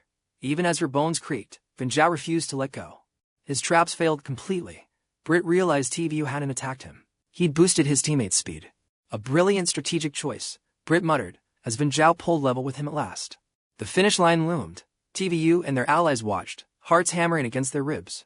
Just a little more reach for it, the support whispered, eyes glued to the screen. They crossed the line in a deafening boom, too fast for any human-eyed judge. Let's check the system log, 𝐒𝐤𝐷 announced, the ranking window flickering to life. A mere 6-millisecond difference, 𝐿𝐻𝐽 takes the gold. The crushing gravity domain finally dissipated. TVU crossed last, securing third place. The leaderboard shifted, though the record remained unbroken. The race was over. 3 survivors remained to claim their legendary rewards on the main stage. As they ascended the podium, the stadium erupted into a symphony of cheers and applause. 𝐿𝐻𝐽 basked in the glory, while Brit brooded over his narrow, soul-crushing defeat. We did it, we actually won. The support cried, finally free from their guild's shadow. TVU looked at his partner. Not bad, Hunter. You were spectacular out there tonight. Just basic mechanics, she joked, before TVU turned to Brit for the promised item. Hand over the dragon's scale, TVU demanded. Brit just snorted in cold, arrogant defiance. You came in third, kid. Since when does a loser get to dictate the terms? The result is all that matters, Brit sneered. Suddenly, the announcer's voice cut through the air.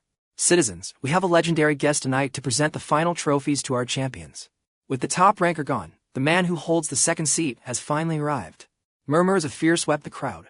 Bringing this man here was a dangerous, bloody gamble. The conqueror of empires, the master of the Blood Moon Guild, is stepping out. TVU and 𝐿𝐻𝐽 froze, their faces turning pale as the monster slowly approached. 𝐿𝐻𝐽 stepped onto the stage, his presence radiating an overwhelming, suffocating aura of death. So this is the monster at the top of the Blood Moon, TVU whispered. The guild master took the mic, his cold gaze scanning the survivors like common prey. No need for formalities, but thanks for the invite. TVU's eyes narrowed with dread. Is he here for revenge? Before TVU could react, 𝐿𝐻𝐽 approached 𝐿𝐻𝐽, smiling. Are you Mr. 𝐿𝐻𝐽? Stellar performance. This trophy looks stunning in your hands. He handed it over. She took it, her voice trembling as she whispered, thank you. 𝐿𝐻𝐽 turned to Brit. Too bad you couldn't break my record tonight. Such a shame. Brit snapped, shut it and get lost. 𝐿𝐻𝐽 just laughed, ignoring his obvious hostility. He walked straight to TVU, frowning. So, you're the infamous TVU I've heard about. He'd heard how TVU helped the Blood Moon Guild. TVU knew this was trouble. Your guild helped me too, TVU replied, playing along with the dangerous social dance. They shook hands. In that instant, 𝐿𝐻𝐽's gaze turned as sharp as a jagged blade. A crushing pressure surged through TVU. He felt trapped in a monster's iron grip. Suddenly, another hand grabbed 𝐿𝐻𝐽. A massive energy surge collided with his aura. It was Brit. He growled, 𝐿𝐻𝐽, a guild leader picking a fight with a teenager. 𝐿𝐻𝐽 pulled back, laughing. My bad, just testing the boy's legendary awakening aura. TVU bit his lip. This man's power level was monstrous far beyond his current rank. Seeing TVU's tension, 𝐿𝐻𝐽 smirked. Relax. I'm not here for trouble. I have news. He turned to the crowd. In 2 weeks, Blood Moon opens the S-Rank Crimson Dragon Realm. Anyone under level 40 can enter. Rare drops and legendary gear await you all. The first one to slay the boss monster earns a spot in Blood Moon. TVU froze. That dungeon, it held the sacred healing dragon's scale he needed. While they stood stunned, the stadium erupted. This was the chaos 𝐿𝐻𝐽 wanted. Bring your hunger and rage, he taunted, glaring at TVU with predator's eyes. Players, come and butcher one another. Blood Moon will provide the ultimate killing stage. TVU, surely you won't run away with your tail between your legs this time. TVU glared back, his jaw tight. Later, Brit pulled out a golden dragon scale. The sacred healing dragon scale, TVU cheered, his eyes gleaming with pure excitement. Brit could get 𝐒𝐤𝐷, TVU and Brit 𝐒𝐚𝐦𝐢𝐽 MT. Brit smirked and shoved him back. Not so fast. You didn't actually beat me. TVU snapped. Then why call us here? Brit gestured toward 𝐿𝐻𝐽 with a shrug. She's the winner.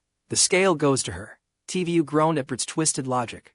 Without hesitation, 𝐿𝐻𝐽 handed it to him. TVU blinked. Do I eat this? Idiot, she barked. System, activate sacred healing scale on player TVU. A blinding golden aura enveloped him. His corruption bar began to plummet instantly. It's working, TVU shouted. My HP is stabilizing. The debuff is finally fading.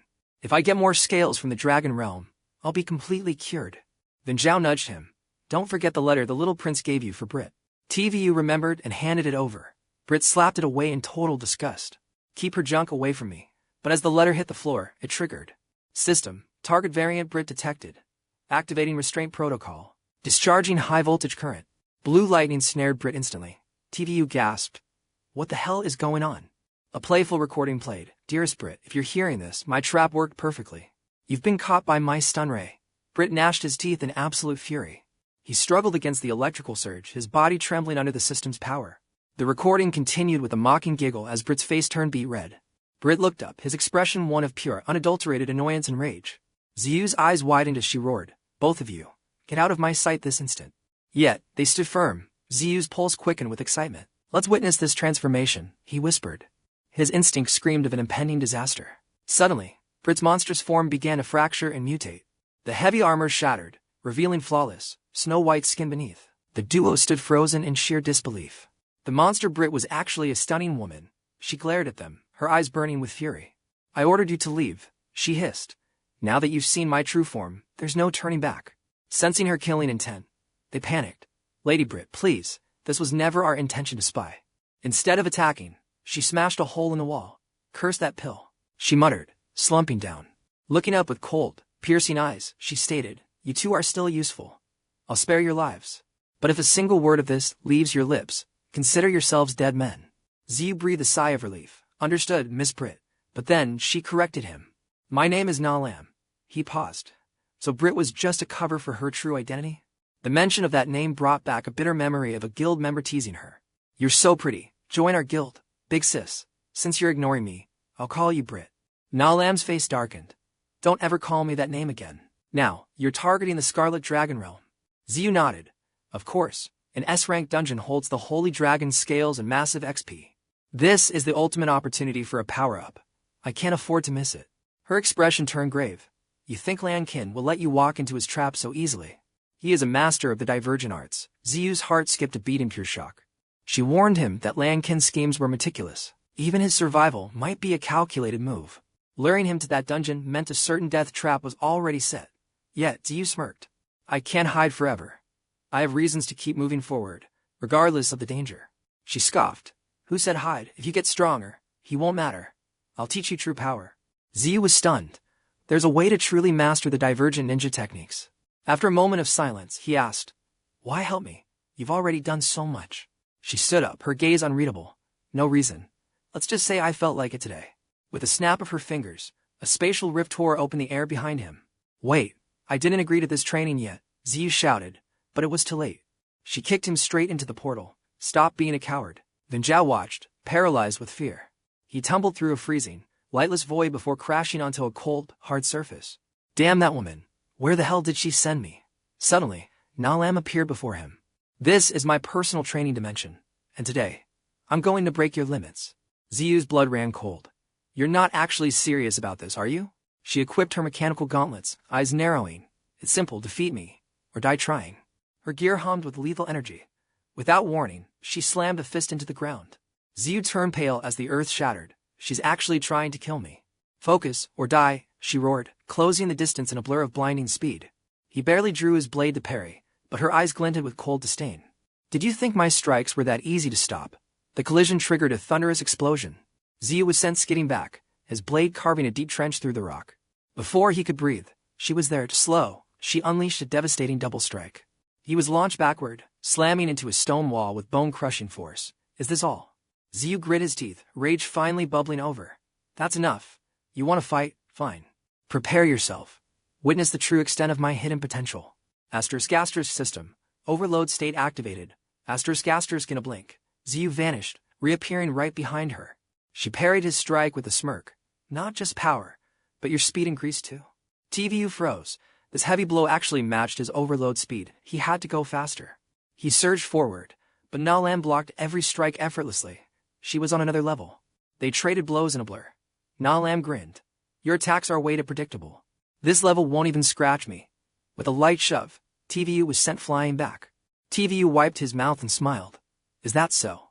Then I'm done playing nice. I left hidden slashing marks during that last assault." 𝐿 gasped, seeing the glowing floor. Suddenly, a thin layer of energy erupted into a violent, soul-shaking explosion. 𝐶𝐜 smirked. "That hit had to leave a mark, right? Don't tell me you're fine." But as the smoke cleared, his jaw dropped. A shimmering barrier protected her perfectly. His face darkened. Looking at her massive mechanical arms, his greatsword felt like a toy. Before he could react, 𝐿 lunged. "What? 3 minutes and you're already spent?" Panic set in. "Crap, I can't dodge. My stamina is at absolute zero from the overload." 𝐿's mechanical hand gripped him tight. 𝐶𝐜 sighed. "Miss 𝐿, I yield." She snorted in disdain. Pathetic. To think I actually activated my extreme blade for this. TVU asked, so, your weapon is also a unique extreme blade. I knew it. She nodded. Correct. It's a weapon that awakens into a new form under specific conditions. This process is called divergence. It changes based on the user's will and unique physique. Tiva's blade required massive energy to trigger its own legendary evolution, its mutation stage. But 𝐼𝐸 warned even a new form wouldn't fix his biggest, most glaring weakness. He relied too much on overload. Against a true powerhouse, he'd gas out instantly. TVU sighed. But what can I do? My devouring blade consumes everything I have. 𝐼𝐸 turned serious. If you accept that, you're just a slave to the system's design. To truly grow stronger, you must seize control and dominate the blade itself. Dominate it, TVU muttered. She replied, you need to trigger another stage of divergence. That means finding high-tier energy items to force the next evolution of your gear. TVU felt helpless. That soul stone nearly cost me my life just to get. Energy items are extremely rare, she noted. Even my intel network has no dungeon leads. The extreme blade is a double-edged sword. Perhaps I overestimated your potential after all. With those cold parting words, 𝐼𝐸 vanished into thin air like a ghost. Wait, you're just leaving, TVU shouted, but only silence answered his desperate call. He sighed. She was unpredictable, but now he finally understood his weapon's hidden mechanics. If he could trigger divergence, he'd be strong enough to revive 𝐒𝐤𝐷 at last. Determination filled him. Just watch. I'm going to transcend these limits and become a legend. The next morning at school, 𝐿 arrived amidst a crowd of noisy admirers.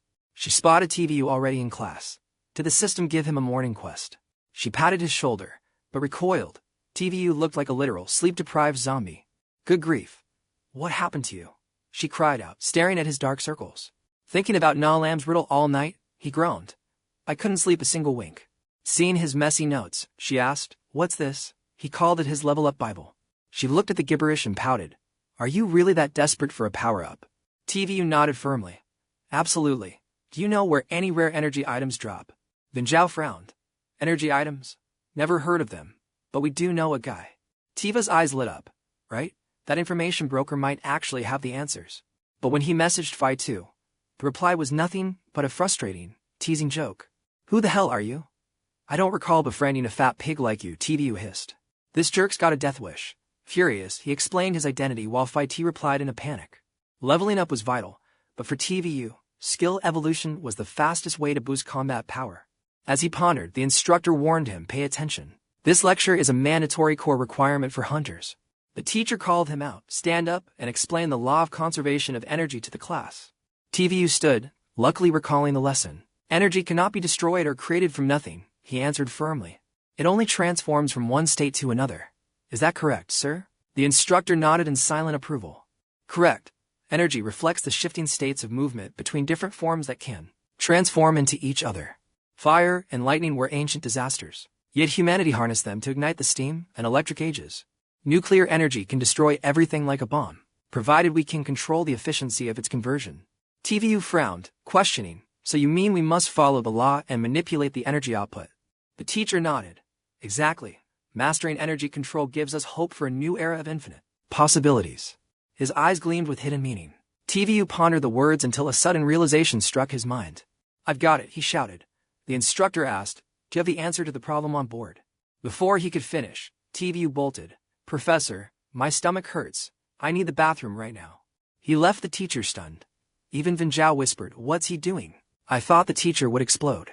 Instead, the teacher smiled mysteriously. Meanwhile, TVU messaged 𝐵2 for the underground dungeon's precise location. A bold plan flashed through his mind. He couldn't wait. He had to test this theory immediately. Soon, he arrived at the teleportation gate. No matter the danger, he had to enter the dungeon. This was the Rank C Border Ruin dungeon. TVU stepped inside, his battle spirit blazing with intensity. Where are the mobs? Come out and face me. Suddenly, a desperate scream echoed from the shadows. Big brother, run. TVU spun around to see 𝐵2 captured by a masked man named Ghostface. Long time no see, TVU, Ghostface sneered. Tiva's face darkened as 𝐵2 cried out. It's a trap. He impersonated me and sent those messages to lure you here. 𝐵2 screamed frantically. Annoyed, Ghostface tossed the boy aside. Shut up, you noisy brat. He then turned toward TVU. Since you're here, don't dream of leaving, do it, alone. Another hidden figure emerged from the darkness. Tiva's pupils contracted. A woman with white, wing-like robes appeared. Ghostface laughed with absolute malice. The guild leader said not to touch you, but I can't swallow my pride. Enjoy this banquet. Lone moved instantly. Mechanical parts nearby swirled and fused together as if they possessed a soul. To Tiva's shock, they formed a mecha puppet. Within seconds, a horde of mechanical drones surrounded him. Ghostface activated his clones. Lone controls every machine here. For her, this place is a playground. T trembled in fear. It's too dangerous. But TVU remained chillingly calm amidst the mechanical swarm. Don't worry, little brother. Since you called me big brother, I won't let you die today, he vowed. TVU glared at Ghostface. Since you played dirty, you'll be the first to taste my new technique. Before, he never managed his energy distribution. He used wide range attacks, which drained his mana reserves fast. Overloading his body boosted stats but accelerated energy depletion. If energy is conserved, he must stop wasting it. He needed to concentrate everything into a single point to crush his enemy. He leveled his blade forward. Come at me, Ghostface. His arrogance enraged the villain. Stop bluffing. You have zero chance of winning. Ignoring the taunts, TVU focused on the mecha puppets. He lacked the catalyst to trigger a skill evolution. But according to his theory, raw energy alone could force an awakening. His dragon scale healing had worked. He lacked the energy items for a skill evolution. But now Lam insisted that raw power could still trigger a forced awakening. The dragon scale's divine healing surged through his veins. He was fully restored and ready to face the boss monster head-on. Incredible, the Lion King's raw power is off the charts. Longming barked a warning to stay focused on the main target. Everyone, back off, get ready to strike. On his command, a storm of lightning erupted, engulfing the boss in white light. The boss's health bar plummeted to 50%. Teo-Hon smirked, impressive, but I'm not letting you take the final kill today. Devouring blade, consume me again, I roared as my life force peaked. Power cloaked my body instantly, my stats surged past the limit, entering overload. A torrent of raw energy exploded outward, tearing through the mechanical legion. The enemy stood paralyzed. Fear gripped them as the battlefield turned to ash. I wiped them out. Face Ghost stared, unable to believe his army fell. How? He shrieked. The skill wasn't in his data. I just smirked. To save mana, I forced my blade into a smaller, deadlier form. It greedily ate my left arm instead. No matter. Come on, Face Ghost. He snarled, refusing to be intimidated. Shadow Lone, we strike together. Shadow Lone obeyed instantly, her fingers dancing to control her mechanical puppets. More mechs lunged, but without that heavy sword, my speed was god tier. I didn't even need overload. I sliced the entire squad in 3 seconds. Face Ghost up from above. I raised my blade with cold indifference. Just a clone, I spat. Too weak, he roared in absolute fury. Kill him, he screamed, summoning a dozen more shadows to the fray. I parried effortlessly. Don't you get it? Your puppets are just trash mobs. He froze. My combat style had evolved beyond his wildest calculations. I cleared the field. A sharp grin on my face. Had enough yet? You're out of mana, aren't you? He screamed and charged in desperation. Metal clashed against metal. Suddenly, two hidden clones flanked me from behind. I expected this. You had an ace left. Well, so did I. I triggered my mana burst. Energy pillars erupted, shattering the ground beneath us. He retreated, gasping. I didn't give him a second. This ends now. Sword intent surged toward him. He raised his blade, desperate to survive. My energy snapped his sword like glass. It's over. You lost. Yet, the villain laughed. I felt a chill. What was he planning? Another clone held a blade to the girl's throat, dropped the sword. He turned to his ally, Shadow Lone. Finish him off right now. She didn't move. Suddenly, a streak of fire incinerated the hostage-taker. Yanjiao arrived, thinking of winning. You are the one who's dead. She glanced at me. You look suspicious, so I followed. Glad I did. Face Ghost gnashed his teeth. Damn you. Why now, of all times? I looked at him coldly. Any last words? His face instantly changed. Wait, Taiwu. This was a mistake. I didn't want to hear it. I gave you a chance. Besides, thanks for the free experience points. I swung. His life bar hit 0. I turned toward Shadow Lone. She wasn't interested. She calmly walked toward a flickering teleportation gate. This fight is meaningless. See you in the Dragon Domain's purgatory. Yanjiao's eyes widened in recognition. Her breath caught in her throat. It's her. She's the one from the ambush. Stop right there. Shadow Lone didn't look back. She vanished into the gate's cold flames. I stopped Yanjiao. Let her go. It's too dangerous to follow. She shook her head, teeth clenched. I'm fine, just frustrated. The girl hugged my leg, sobbing. You're my hero. I'm yours forever. I sighed. Don't thank me. This was just a personal debt. Vida nodded, finally understanding the situation. I see. It looks like you owe me a massive favor, big bro. Then Zhao scanned the perimeter. We're still exposed. Let's move to a safe zone before we continue. Recovering his confidence, Vida grinned. In that case, come to my place. It's definitely big enough for us. Soon, they stood before a massive luxury estate. 𝐼𝐍 stared in disbelief. Kid, isn't this a bit much? Did you trade your hidden stats for all this cash? 𝐼𝐍 had just sighed at his reaction. My dad is a legendary whale besides. The system caps point to cash exchanges based on your ranking tier anyway. 𝐼𝐍 nodded as the realization hit. Suddenly, the gates swung open, and 3 maids rushed out toward them. Young master, you're finally back. 𝐼𝐍's eyes widened. So this is how the top 1% lives. Before the kid could react, a maid pulled him into a hug. You've been gone for 2 days. We were worried sick. Another maid turned to 𝐼𝐍. You must be the new private tutors, right? Thank you so much for looking after our young master. Without waiting, they ushered the group inside the villa. Feeling smothered, 𝐼𝐍 shoved them back. Knock it off. I can walk on my own feet. They were led to a dining hall filled with rare delicacies. Dinner is served. Please, help yourselves to everything. 𝐼𝐍 stood frozen, staring at a table overflowing with the finest mountain and sea treasures imaginable. Call if you need anything. Bowed and exited. 𝐼𝐍 finally took a bite, still in shock. Kid, I had no idea your family was this loaded. 𝐼𝐍 just pouted, clearly annoyed by the topic. It's just my old man's money. Since I was born, he's controlled every quest in my life. I'm over it. For 𝐼𝐍, this game was a reincarnation. A chance to escape his boring life and chase true adventure. Suddenly, the kid pointed an accusing finger at 𝐼𝐍. And you're the reason I'm stuck again. You carried me to that championship victory, and now I've lost my sense of purpose all over again. 𝐼𝐍 blinked, confused. Wait, how is that my fault? 𝐼𝐍 ignored him, his eyes suddenly sparking. Next, you're heading to the Red Flame Dragon Realm, right?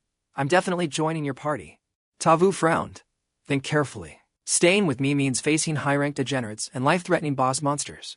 Count me in as well, 𝐼𝐍 added firmly. I need to go to the Red Flame Dragon Realm. 𝐼𝐍's eyes narrowed as he looked at her. That assassin from earlier, Shadow Phantom. She's connected to you, isn't she? 𝐼𝐍 didn't blink. Yes, I've been hunting for any trace of her for months. I finally found it. It started long before she met 𝐼𝐍, back when she was just a rookie struggling to survive. She had met a high-level mentor named 𝐒𝐿-𝐲𝐷. They became an inseparable duo, clearing countless dungeons together. 𝐒𝐿-𝐲𝐷 wasn't just a teammate, she was 𝐼𝐍's best and only friend in this cruel world. But their golden age ended abruptly. During a dungeon raid, they were ambushed by a cold-blooded killer. Shadow Phantom struck with lethal intent. 𝐒𝐿-𝐲𝐷 stayed behind to tank the assault so 𝐼𝐍 could escape. 𝐒𝐿-𝐲𝐷 was confident in her traits, but after that day, she never logged back into the system again. 𝐼𝐍 tried to hope she'd just quit the game, but deep down, she knew the dark truth. If she crossed paths with the Blood Moon Guild, she's likely gone. Her voice trembled with suppressed grief. She sighed, trying to refocus. Now, I just have to grind as many points as possible. 𝐼𝐍 spoke up, his tone serious. If the worst has happened, 1 billion points can trigger a resurrection. 𝐼𝐍 gasped. 1 billion points? That's impossible. You can't actually bring someone back from the dead. This game turns the impossible into reality, 𝐼𝐍 countered. That belief is the only reason I've survived. Since the beginning, his secret quest was to farm 1 billion points to save his fallen comrades. The room went silent. 𝐼𝐍 and 𝐼𝐍 stared at him, stunned by his sheer willpower and resolve. Feeling the tension, 𝐼𝐍 shrugged. What's with those faces? Did I say something weird? He poured a glass of water, his voice calm. Don't worry. We've already made incredible progress, haven't we? With your help, we've farmed a massive amount of points. 1 billion is just another mountain to climb. A small smile finally touched 𝐼𝐍's lips. If it's 𝐼𝐍, maybe he really can break the rules. I'm in, 𝐼𝐍 shouted. We have 10 days. I'll gather all the intel we need for the raid. To conquer the S-rank dungeon. With a toast, the trio set off for the Crimson Dragon Realm for profit. A few days later, inside a dark dungeon, a man standing within a barrier roared, Perfect. Come at me, you trash. This rank dungeon was crawling with mobs, yet the man remained unfazed. He signaled his team with terrifying calm. Aggro secured, the rest is up to you. Immediately, a girl opened fire on command. An artificial sun erupted in the air, raining destructive energy upon the monsters. 𝐒 watched from the sidelines. The Jincheng Guild's coordination was impressive for such a rare class. Just then, a notification flashed. 𝐒 hit level 24. 𝐼𝐍 grinned. Big brother, another level up. 𝐒 nodded calmly. Spending points for peak efficiency is always a worthy investment. Soon, the vanguard emerged, hauling loot. Scanning the crowd, he asked, Battle's over. Who's buying the gear? Yanzhao's eyes lit up as she spotted a short spear. High-tier loot. Perfect for close-quarters combat. 𝐒 ignored the rare items. He approached the man with a different goal. Old rules, old man. I'll take all the low-grade green gear. The veteran nodded. I knew you'd say that. They're yours. Suddenly, a wealthy degenerate interrupted. Hey, save the high-rank gear for me. I'll pay double in cash. 𝐒𝐿 didn't even look back. He opened his inventory, checking his latest haul of 50 green items. Not a bad haul, he mused. 50 low-cost pieces should be enough for the next step. Fido was confused. Big brother, why buy this junk? Isn't it just a waste of system points? 𝐒𝐿 gave a mysterious smile. I have my ways. Suddenly, he began devouring the entire pile of equipment. System windows flashed as his hidden stats surged. A surge of power coursed through him. This feels incredible. Suddenly, the lead hunter halted. The final boss is just ahead, she warned. You civilians stay back. She pointed toward massive skeletal remains. Hide behind those bones. It's the only safe blind spot. Stay there until we finish the kill. The tank added. This boss is a real nightmare to handle. It'll take us at least an hour to grind down its HP. Do not move an inch. The rich degenerate sighed. Ugh, how boring. This is why paying for power leveling is so tedious. With the warning issued, the two hunters charged forward to face the berserk orc chieftain. Before they could close in, a massive blade slammed down. The tank barely raised his shield in time. They struggled to hold aggro, slowly chipping away at the boss's massive health bar with every strike. Watching from safety, the fat man sneered. So slow. The Jinchang Guild is weaker than I thought. If you're so tough, go fight it yourself. Fido snapped. But the man's eyes were fixed on treasure. Gemstones. Are those high teardrops? He muttered, his greed overriding any sense of caution or danger. He bolted toward the loot. Hey, get back here. Fido yelled. They told us not to move.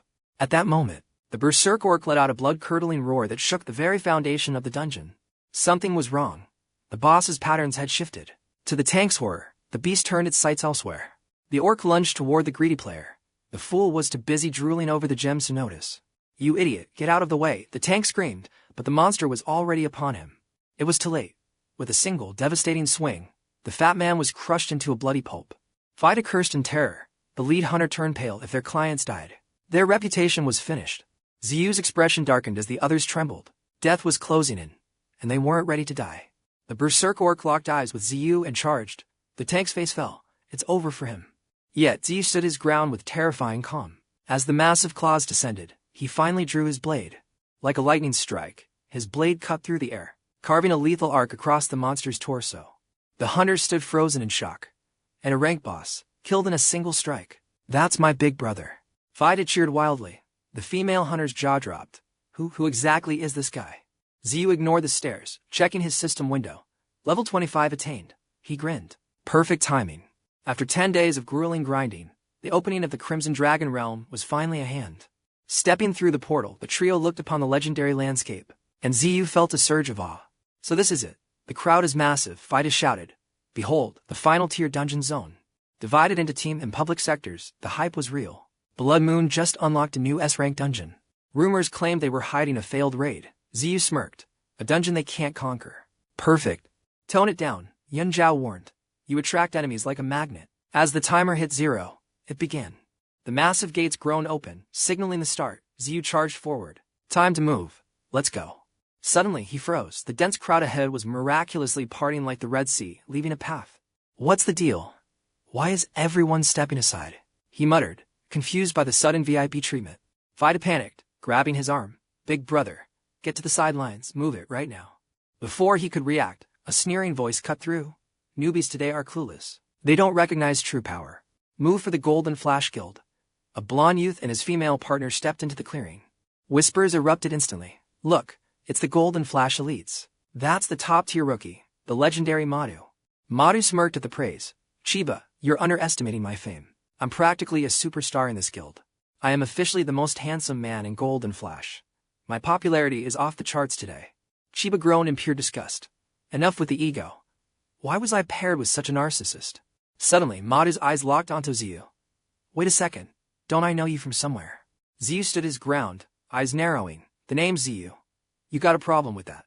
𝐒𝐿𝐷 shoved him aside like trash. He produced a rose from thin air and bowed toward 𝐿𝐚𝐦𝐢. Miss 𝐿𝐚𝐦𝐢, your performance in the last speed trial was nothing short of breathtaking. Simply divine. 𝐒𝐿's expression turned murderous. Where did this clown even get a rose in a dungeon entrance? 𝐒𝐿𝐷 ignored him, leaning closer to 𝐿𝐚𝐦𝐢. Care to give me some private racing lessons sometime? 𝐿𝐚𝐦𝐢 was stunned into silence. Beside her, 𝐒𝐿 broke into a nervous, cold sweat. Suddenly, a massive mechanical hand snatched 𝐒𝐿𝐷, hoisting him into the air like a ragdoll. It was Xiaohuan. Knock it off, 𝐒𝐿𝐷. You're slowing us down with this pathetic flirting.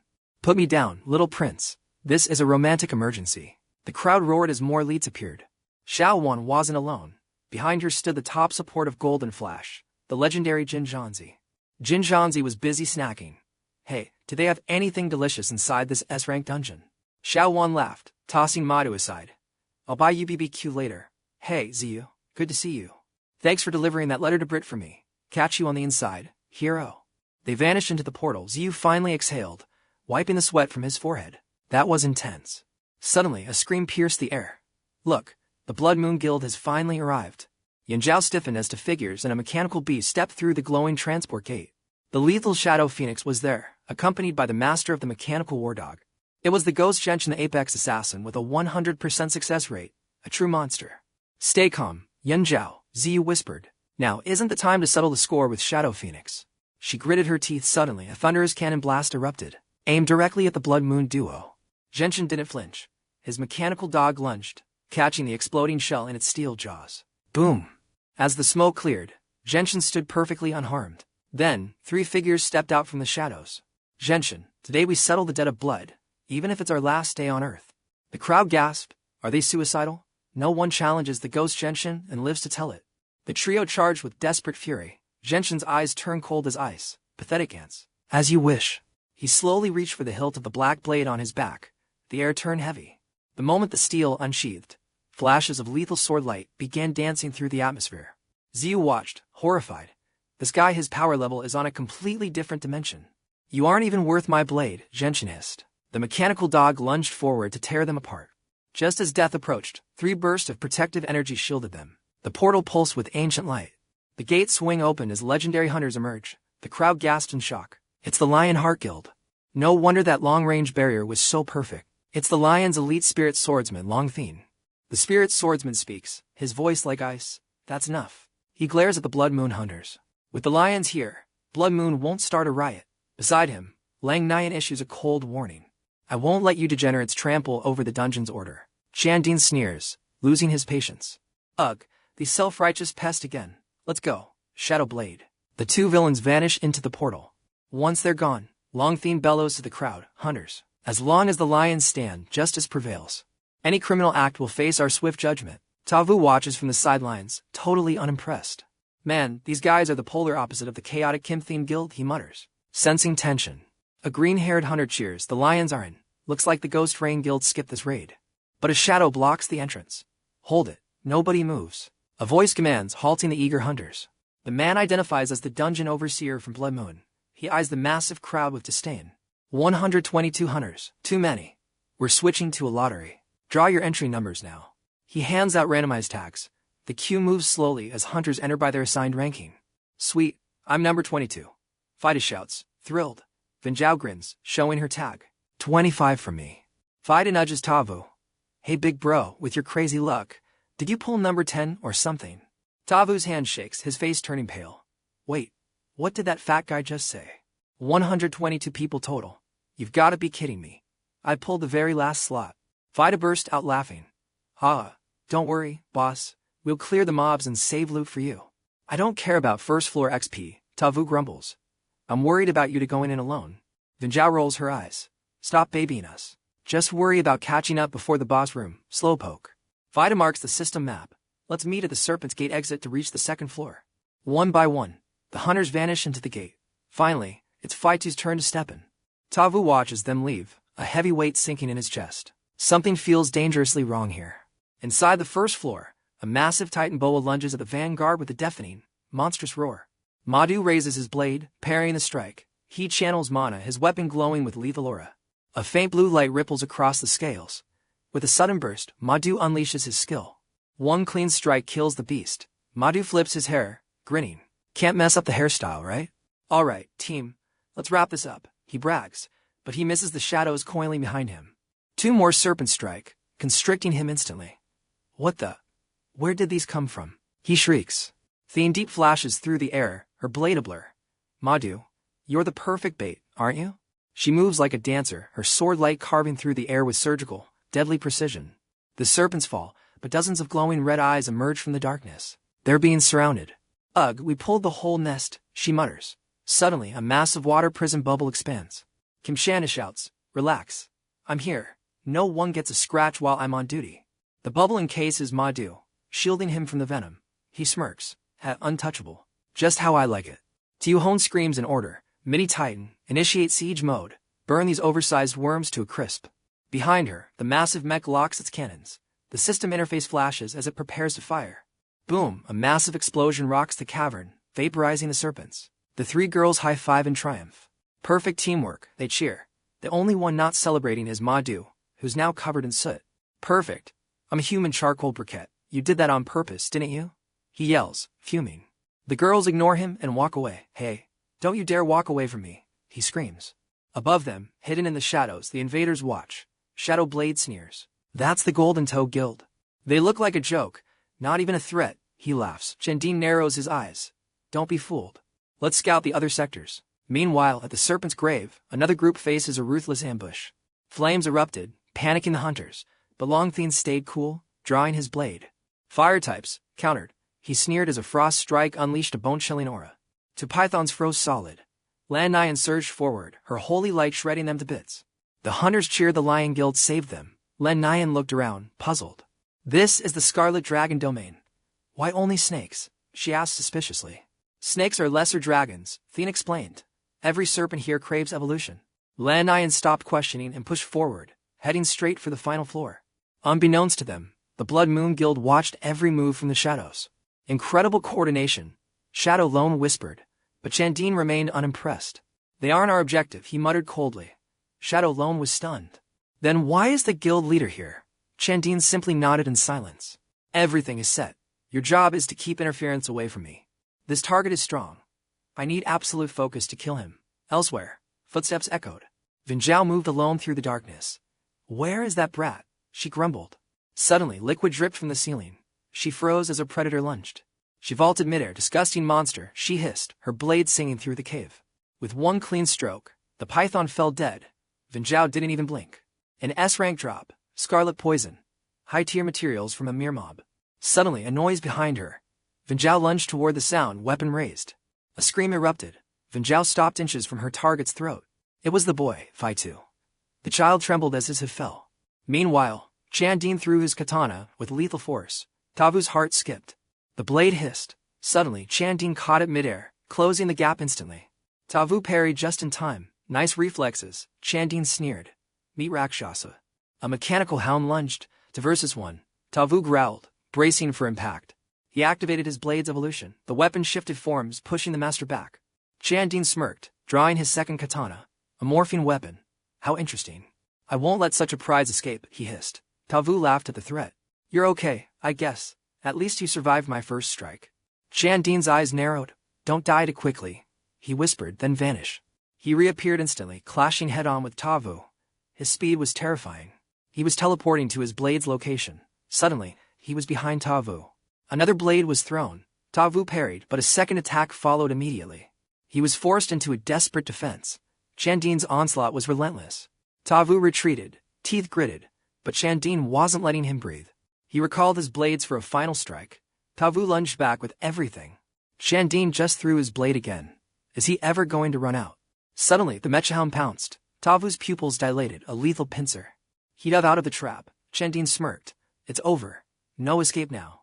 He charged with overwhelming power, but 𝐼𝐻 just smiled calmly. Who said I was trying to escape? A massive purple energy wave erupted. 𝐼𝐻 countered, unleashing his own sword energy. The collision was deafening. Energy arcs shrieked as they gnashed. Then a massive explosion engulfed the cave. Dust filled the air. 𝐿 laughed. Surviving that. This hunt is exquisite. 𝐼𝐻 stepped out, eyes burning. Pray, you're looking in a mirror, old man. You're weak. Crushing you will yield massive points. In a flash, both warriors vanished. Clang. Steel shrieked upon impact. 𝐿 sneered, then come and try your luck. Suddenly, purple smoke erupted. The blast caught them off guard. 𝐿 glared through the haze, his combat instincts on high alert. Who's there? He barked. As the dust settled, a figure appeared perched high upon a stone pillar. 𝐼𝐻 stared in disbelief at the intruder. Both of you, sheath your blades immediately. The girl commanded. Invoking the guild peace treaty, she claimed the right to suppress this meaningless struggle between hunters. In the name of the Misty Rain Guild, she officially prohibited the duel between 𝐼𝐻 and 𝐿. 𝐿 growled. The Misty Rain Guild. You never meddle in others' business. Don't test my patience. He leveled his blade at her in a lethal warning before lunging forward with killing intent. She evaded the strike with grace, landing firmly on the ground while tracking his every move. 𝐼𝐍 remained suspicious. Misty Rain Guild. State your business before I designate you as an enemy. Enemy, she snapped. I'm literally here to keep you from getting killed. You idiot. She triggered a complex formation. Instantly, a glowing teleportation circle manifested beneath their feet. Rakshasa, stop her, 𝐿 roared. The beast lunged, claws bared to tear her apart. 𝐼𝐍 moved to intercept the monster, but the impact sent him crashing into the mysterious girl. The collision destabilized the mana. The system's energy surged, exploding in a violent, blinding light. 𝐿 gritted his teeth in fury. Damn you, Misty Rain, this isn't over. On the other side of the warp, 𝐼𝐍's eyes snapped open. What just happened? He muttered. Looking at the desolate landscape, his confusion turned to rage. He glared at the girl, demanding answers. What is this hellhole? What did you do to us? Where are we? She looked just as lost. I don't know. The exit coordinates were set, but we drifted. 𝐼𝐍 fumed. Was this a joke? She frantically scanned her system interface for their current location. Found it. We've been warped to the dungeon's outer rim, she whispered, her face turning pale. How long to get back? 𝐼𝐍 growled. Roughly a 2-day journey on foot, she admitted. Are you kidding me? Warp me back now, 𝐼𝐍 exploded. She shook her head in fear. I can't. My mission was to remove you from the battlefield to ensure your survival. 𝐼𝐍 narrowed his eyes. Explain yourself right now, or you won't like what happens next. She sighed, because if I hadn't intervened, your life would have ended back there. 𝐼𝐍 froze, his heart racing. Our guild leader possesses the skill of absolute prophecy. She explained. A vision of doom was revealed. Many lives will wither as the black flames descend upon us. The chosen one was destined to be buried there. I was sent to save you, 𝐼𝐍. Even if the catastrophe is inevitable, we hope to at least pull you from the wreckage. 𝐼𝐍 was stunned. This game actually has a broken skill like prophecy. He remained skeptical. Why help me? We're strangers. She looked at his weapon. That blade you carry is linked to our guild's ultimate quest. To us, you're as rare as a legendary drop. I'm 𝐿𝐴𝐻, she offered. Once my cooldown resets, I'll extract us. The mission will be over. 𝐼𝐍 turned his back. Forget it. I'm not hiding here while my friends are in danger. Wait. 𝐿𝐴𝐻 cried out, panicked. Do you still doubt my words after everything? I have allies back there. If your prophecy is true, they're walking into a slaughterhouse. You have a team, she whispered, trembling. But the road back is long and crawling with monsters. 𝐼𝐍 didn't hesitate. Stay if you're scared. I won't waste another second sitting idle. Deep in the serpent's den, 𝐿𝐴𝐻 gathered loot. Still no word from 𝐼𝐍. He's probably lagging at the entrance, 𝐈𝐍 shrugged. Suddenly, his comms unit crackled with static. Little 𝐈𝐍, you copy, 𝐈𝐍 grinned. Speak of the devil, we've got a signal. On the other end, 𝐼𝐍 slashed through a monster, while screaming into his radio. Listen carefully.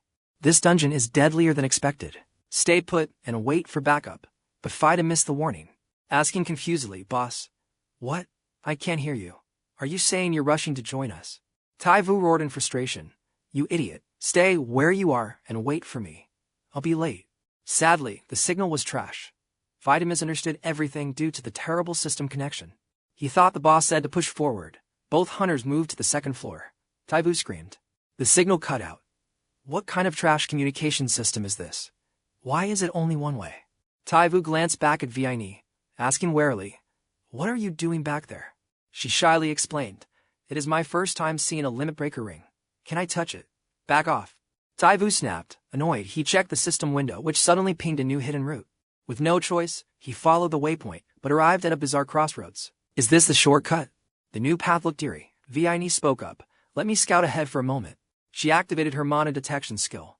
Within seconds, her face turned pale with pure terror. She trembled, muttering, We shouldn't go this way. I sense an overwhelming, monstrous mana signature inside. 𝐼𝐍 smirked, his eyes burning with battle lust. A faster route with stronger monsters. Perfect for leveling. He dashed forward without hesitation. It did not take long before the first wave of monsters appeared. He did not flinch, calmly engaging the mobs. These monsters are not average trash mobs, he noted. Suddenly, a blast of fire surged from behind. 𝐉𝐈 was providing long-range magical fire support. Careful, these monsters have poison traits. Getting hit will be a nightmare, she warned loudly. 𝐼𝐍 was not grateful. You scared me. Plus, you are stealing my precious experience points. He barked. 𝐉𝐈 apologized awkwardly. He coldly replied, I will handle the rest myself. As he swapped stances, her eyes widened. The weapon is evolving. Is that the legendary Limit Breaker blade form? 𝐼𝐍 ignored her, moving like a storm. In a flash, he tore through the monster pack. 𝐉𝐈𝐍 watched in awe. The blade's power was insane, far beyond any normal hunter ranking.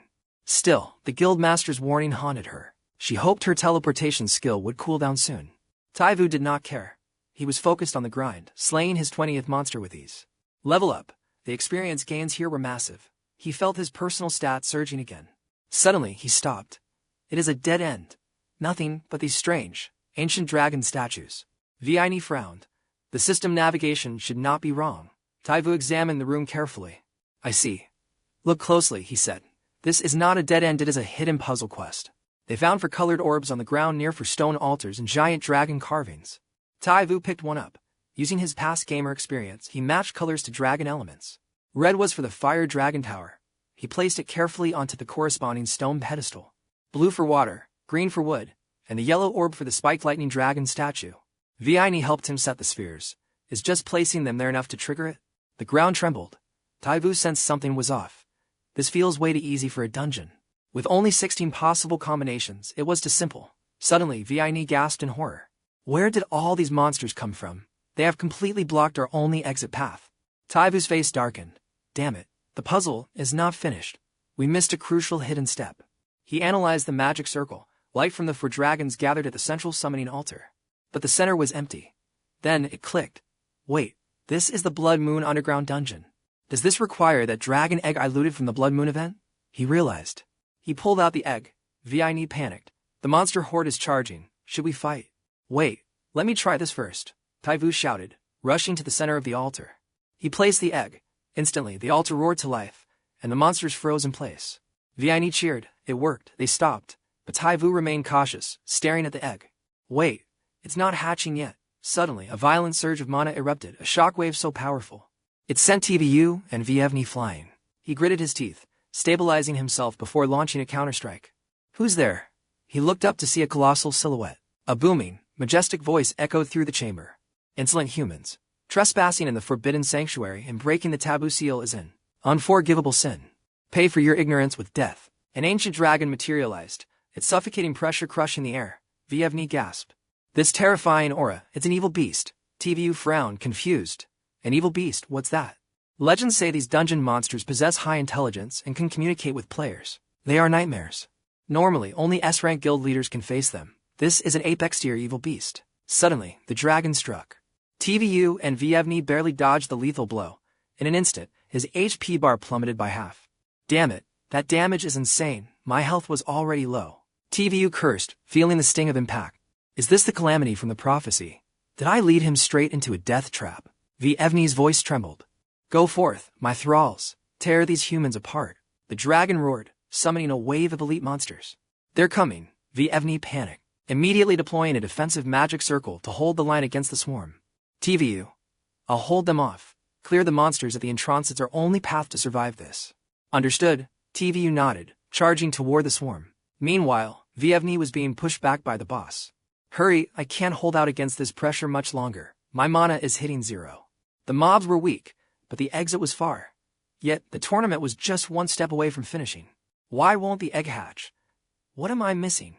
𝐼𝐍 glared at the artifact, racking his brain. Suddenly, the shell twitched. I'm at my limit, 𝐉𝐹 screamed as her barrier began to crack. 𝐼�'s eyes lit up. I've got it. This is the trigger. He swung his blade with explosive force. Boom, the massive rock wall collapsed, sealing the path. 𝐼� roared, 𝐉𝐹, I'm coming for you. He delivered another devastating strike. The sword intent blazed, cutting through the chaos toward 𝐉�'s position. We're saved. But wait, you blocked the exit. How will we escape now? 𝐉� cried out in shock. Who said anything about running? 𝐼� smirked. The moon shadow reveals the truth. The hidden quest info was right on the egg.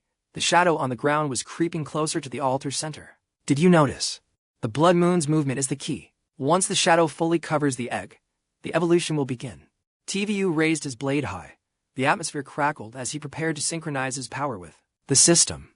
His aura clashed violently with the boss's pressure. The ground shook as two titanic forces collided in the dark. Impressive for a mere human, the dragon sneered. But your power is still far too weak to defy fate. Ignore him, 𝐉𝐹. Look, 𝐼� shouted. The altar was finally submerged in the lunar shadow. The egg was perfectly centered, now. Use your fire attribute and blast that egg with everything you've got. Are you serious? Attack the egg, 𝐿-𝐷 stammered, hesitant to destroy what they came to save. Trust me, do it before the shadow passes. Tiva's voice was firm, leaving no room for doubt. She unleashed a torrent of flames. As the egg burned, the shell began to vibrate violently. It was working. TVU gritted his teeth. Come on, Hatch. Suddenly, the cracks widened, glowing with an otherworldly light. The shell finally shattered. 𝐿-𝐷's eyes widened in awe as a tiny creature emerged from the shards. Ding, a system window appeared. Hidden quest. Secret of the void egg complete. Reward, pet, little winged dragon. The newborn dragon locked eyes with TVU and lunged straight into his arms. But he wasn't impressed. A baby lizard.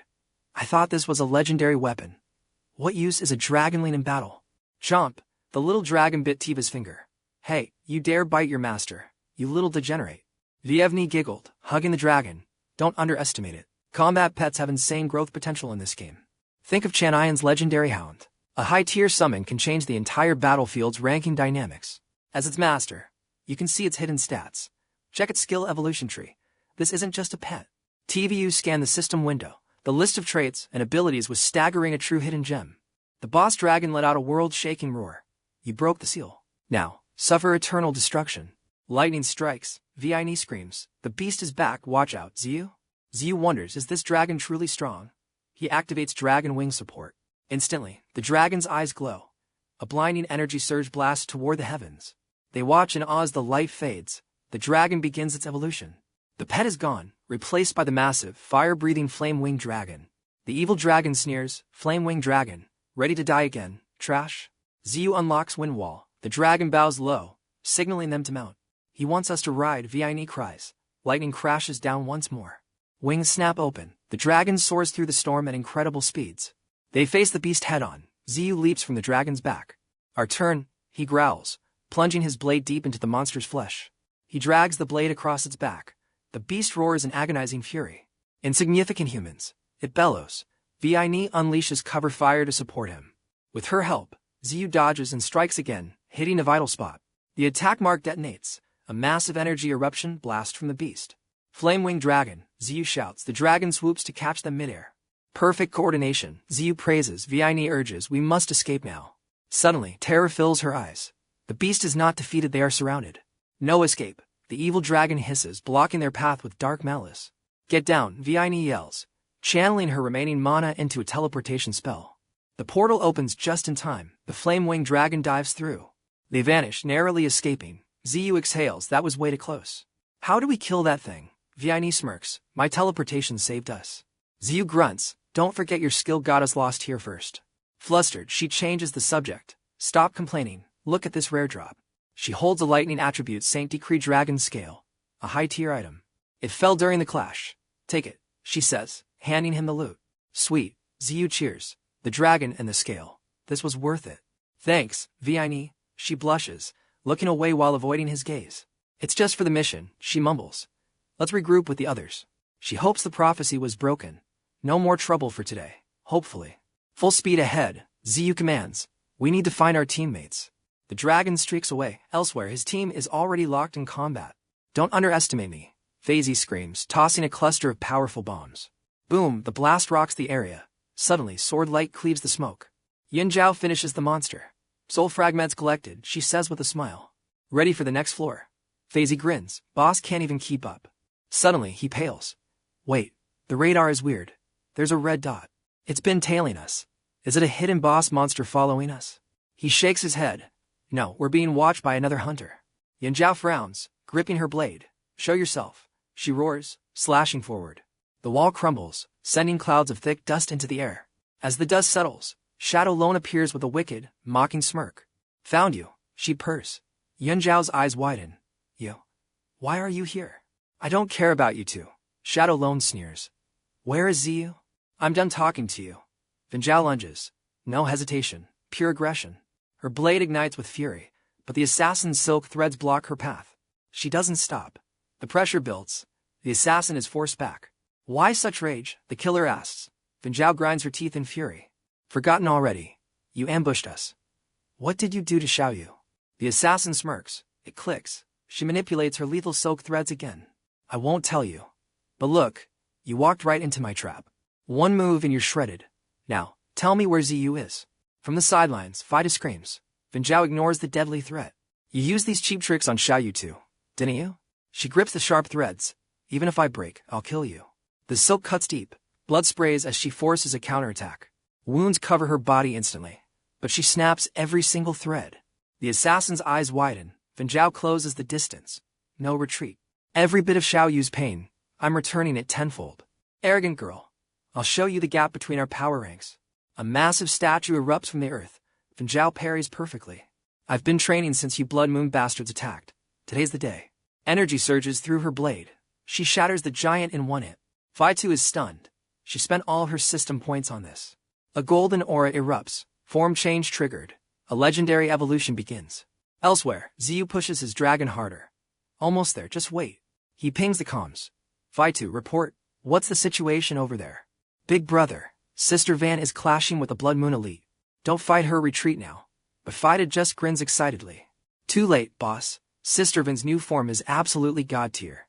Her power level is peaking. But the rank assassin isn't shaking. I'm a Blood Moon rank for a reason. The threads swarm again. 3 venomous boss monsters emerge. Fido checks the system interface.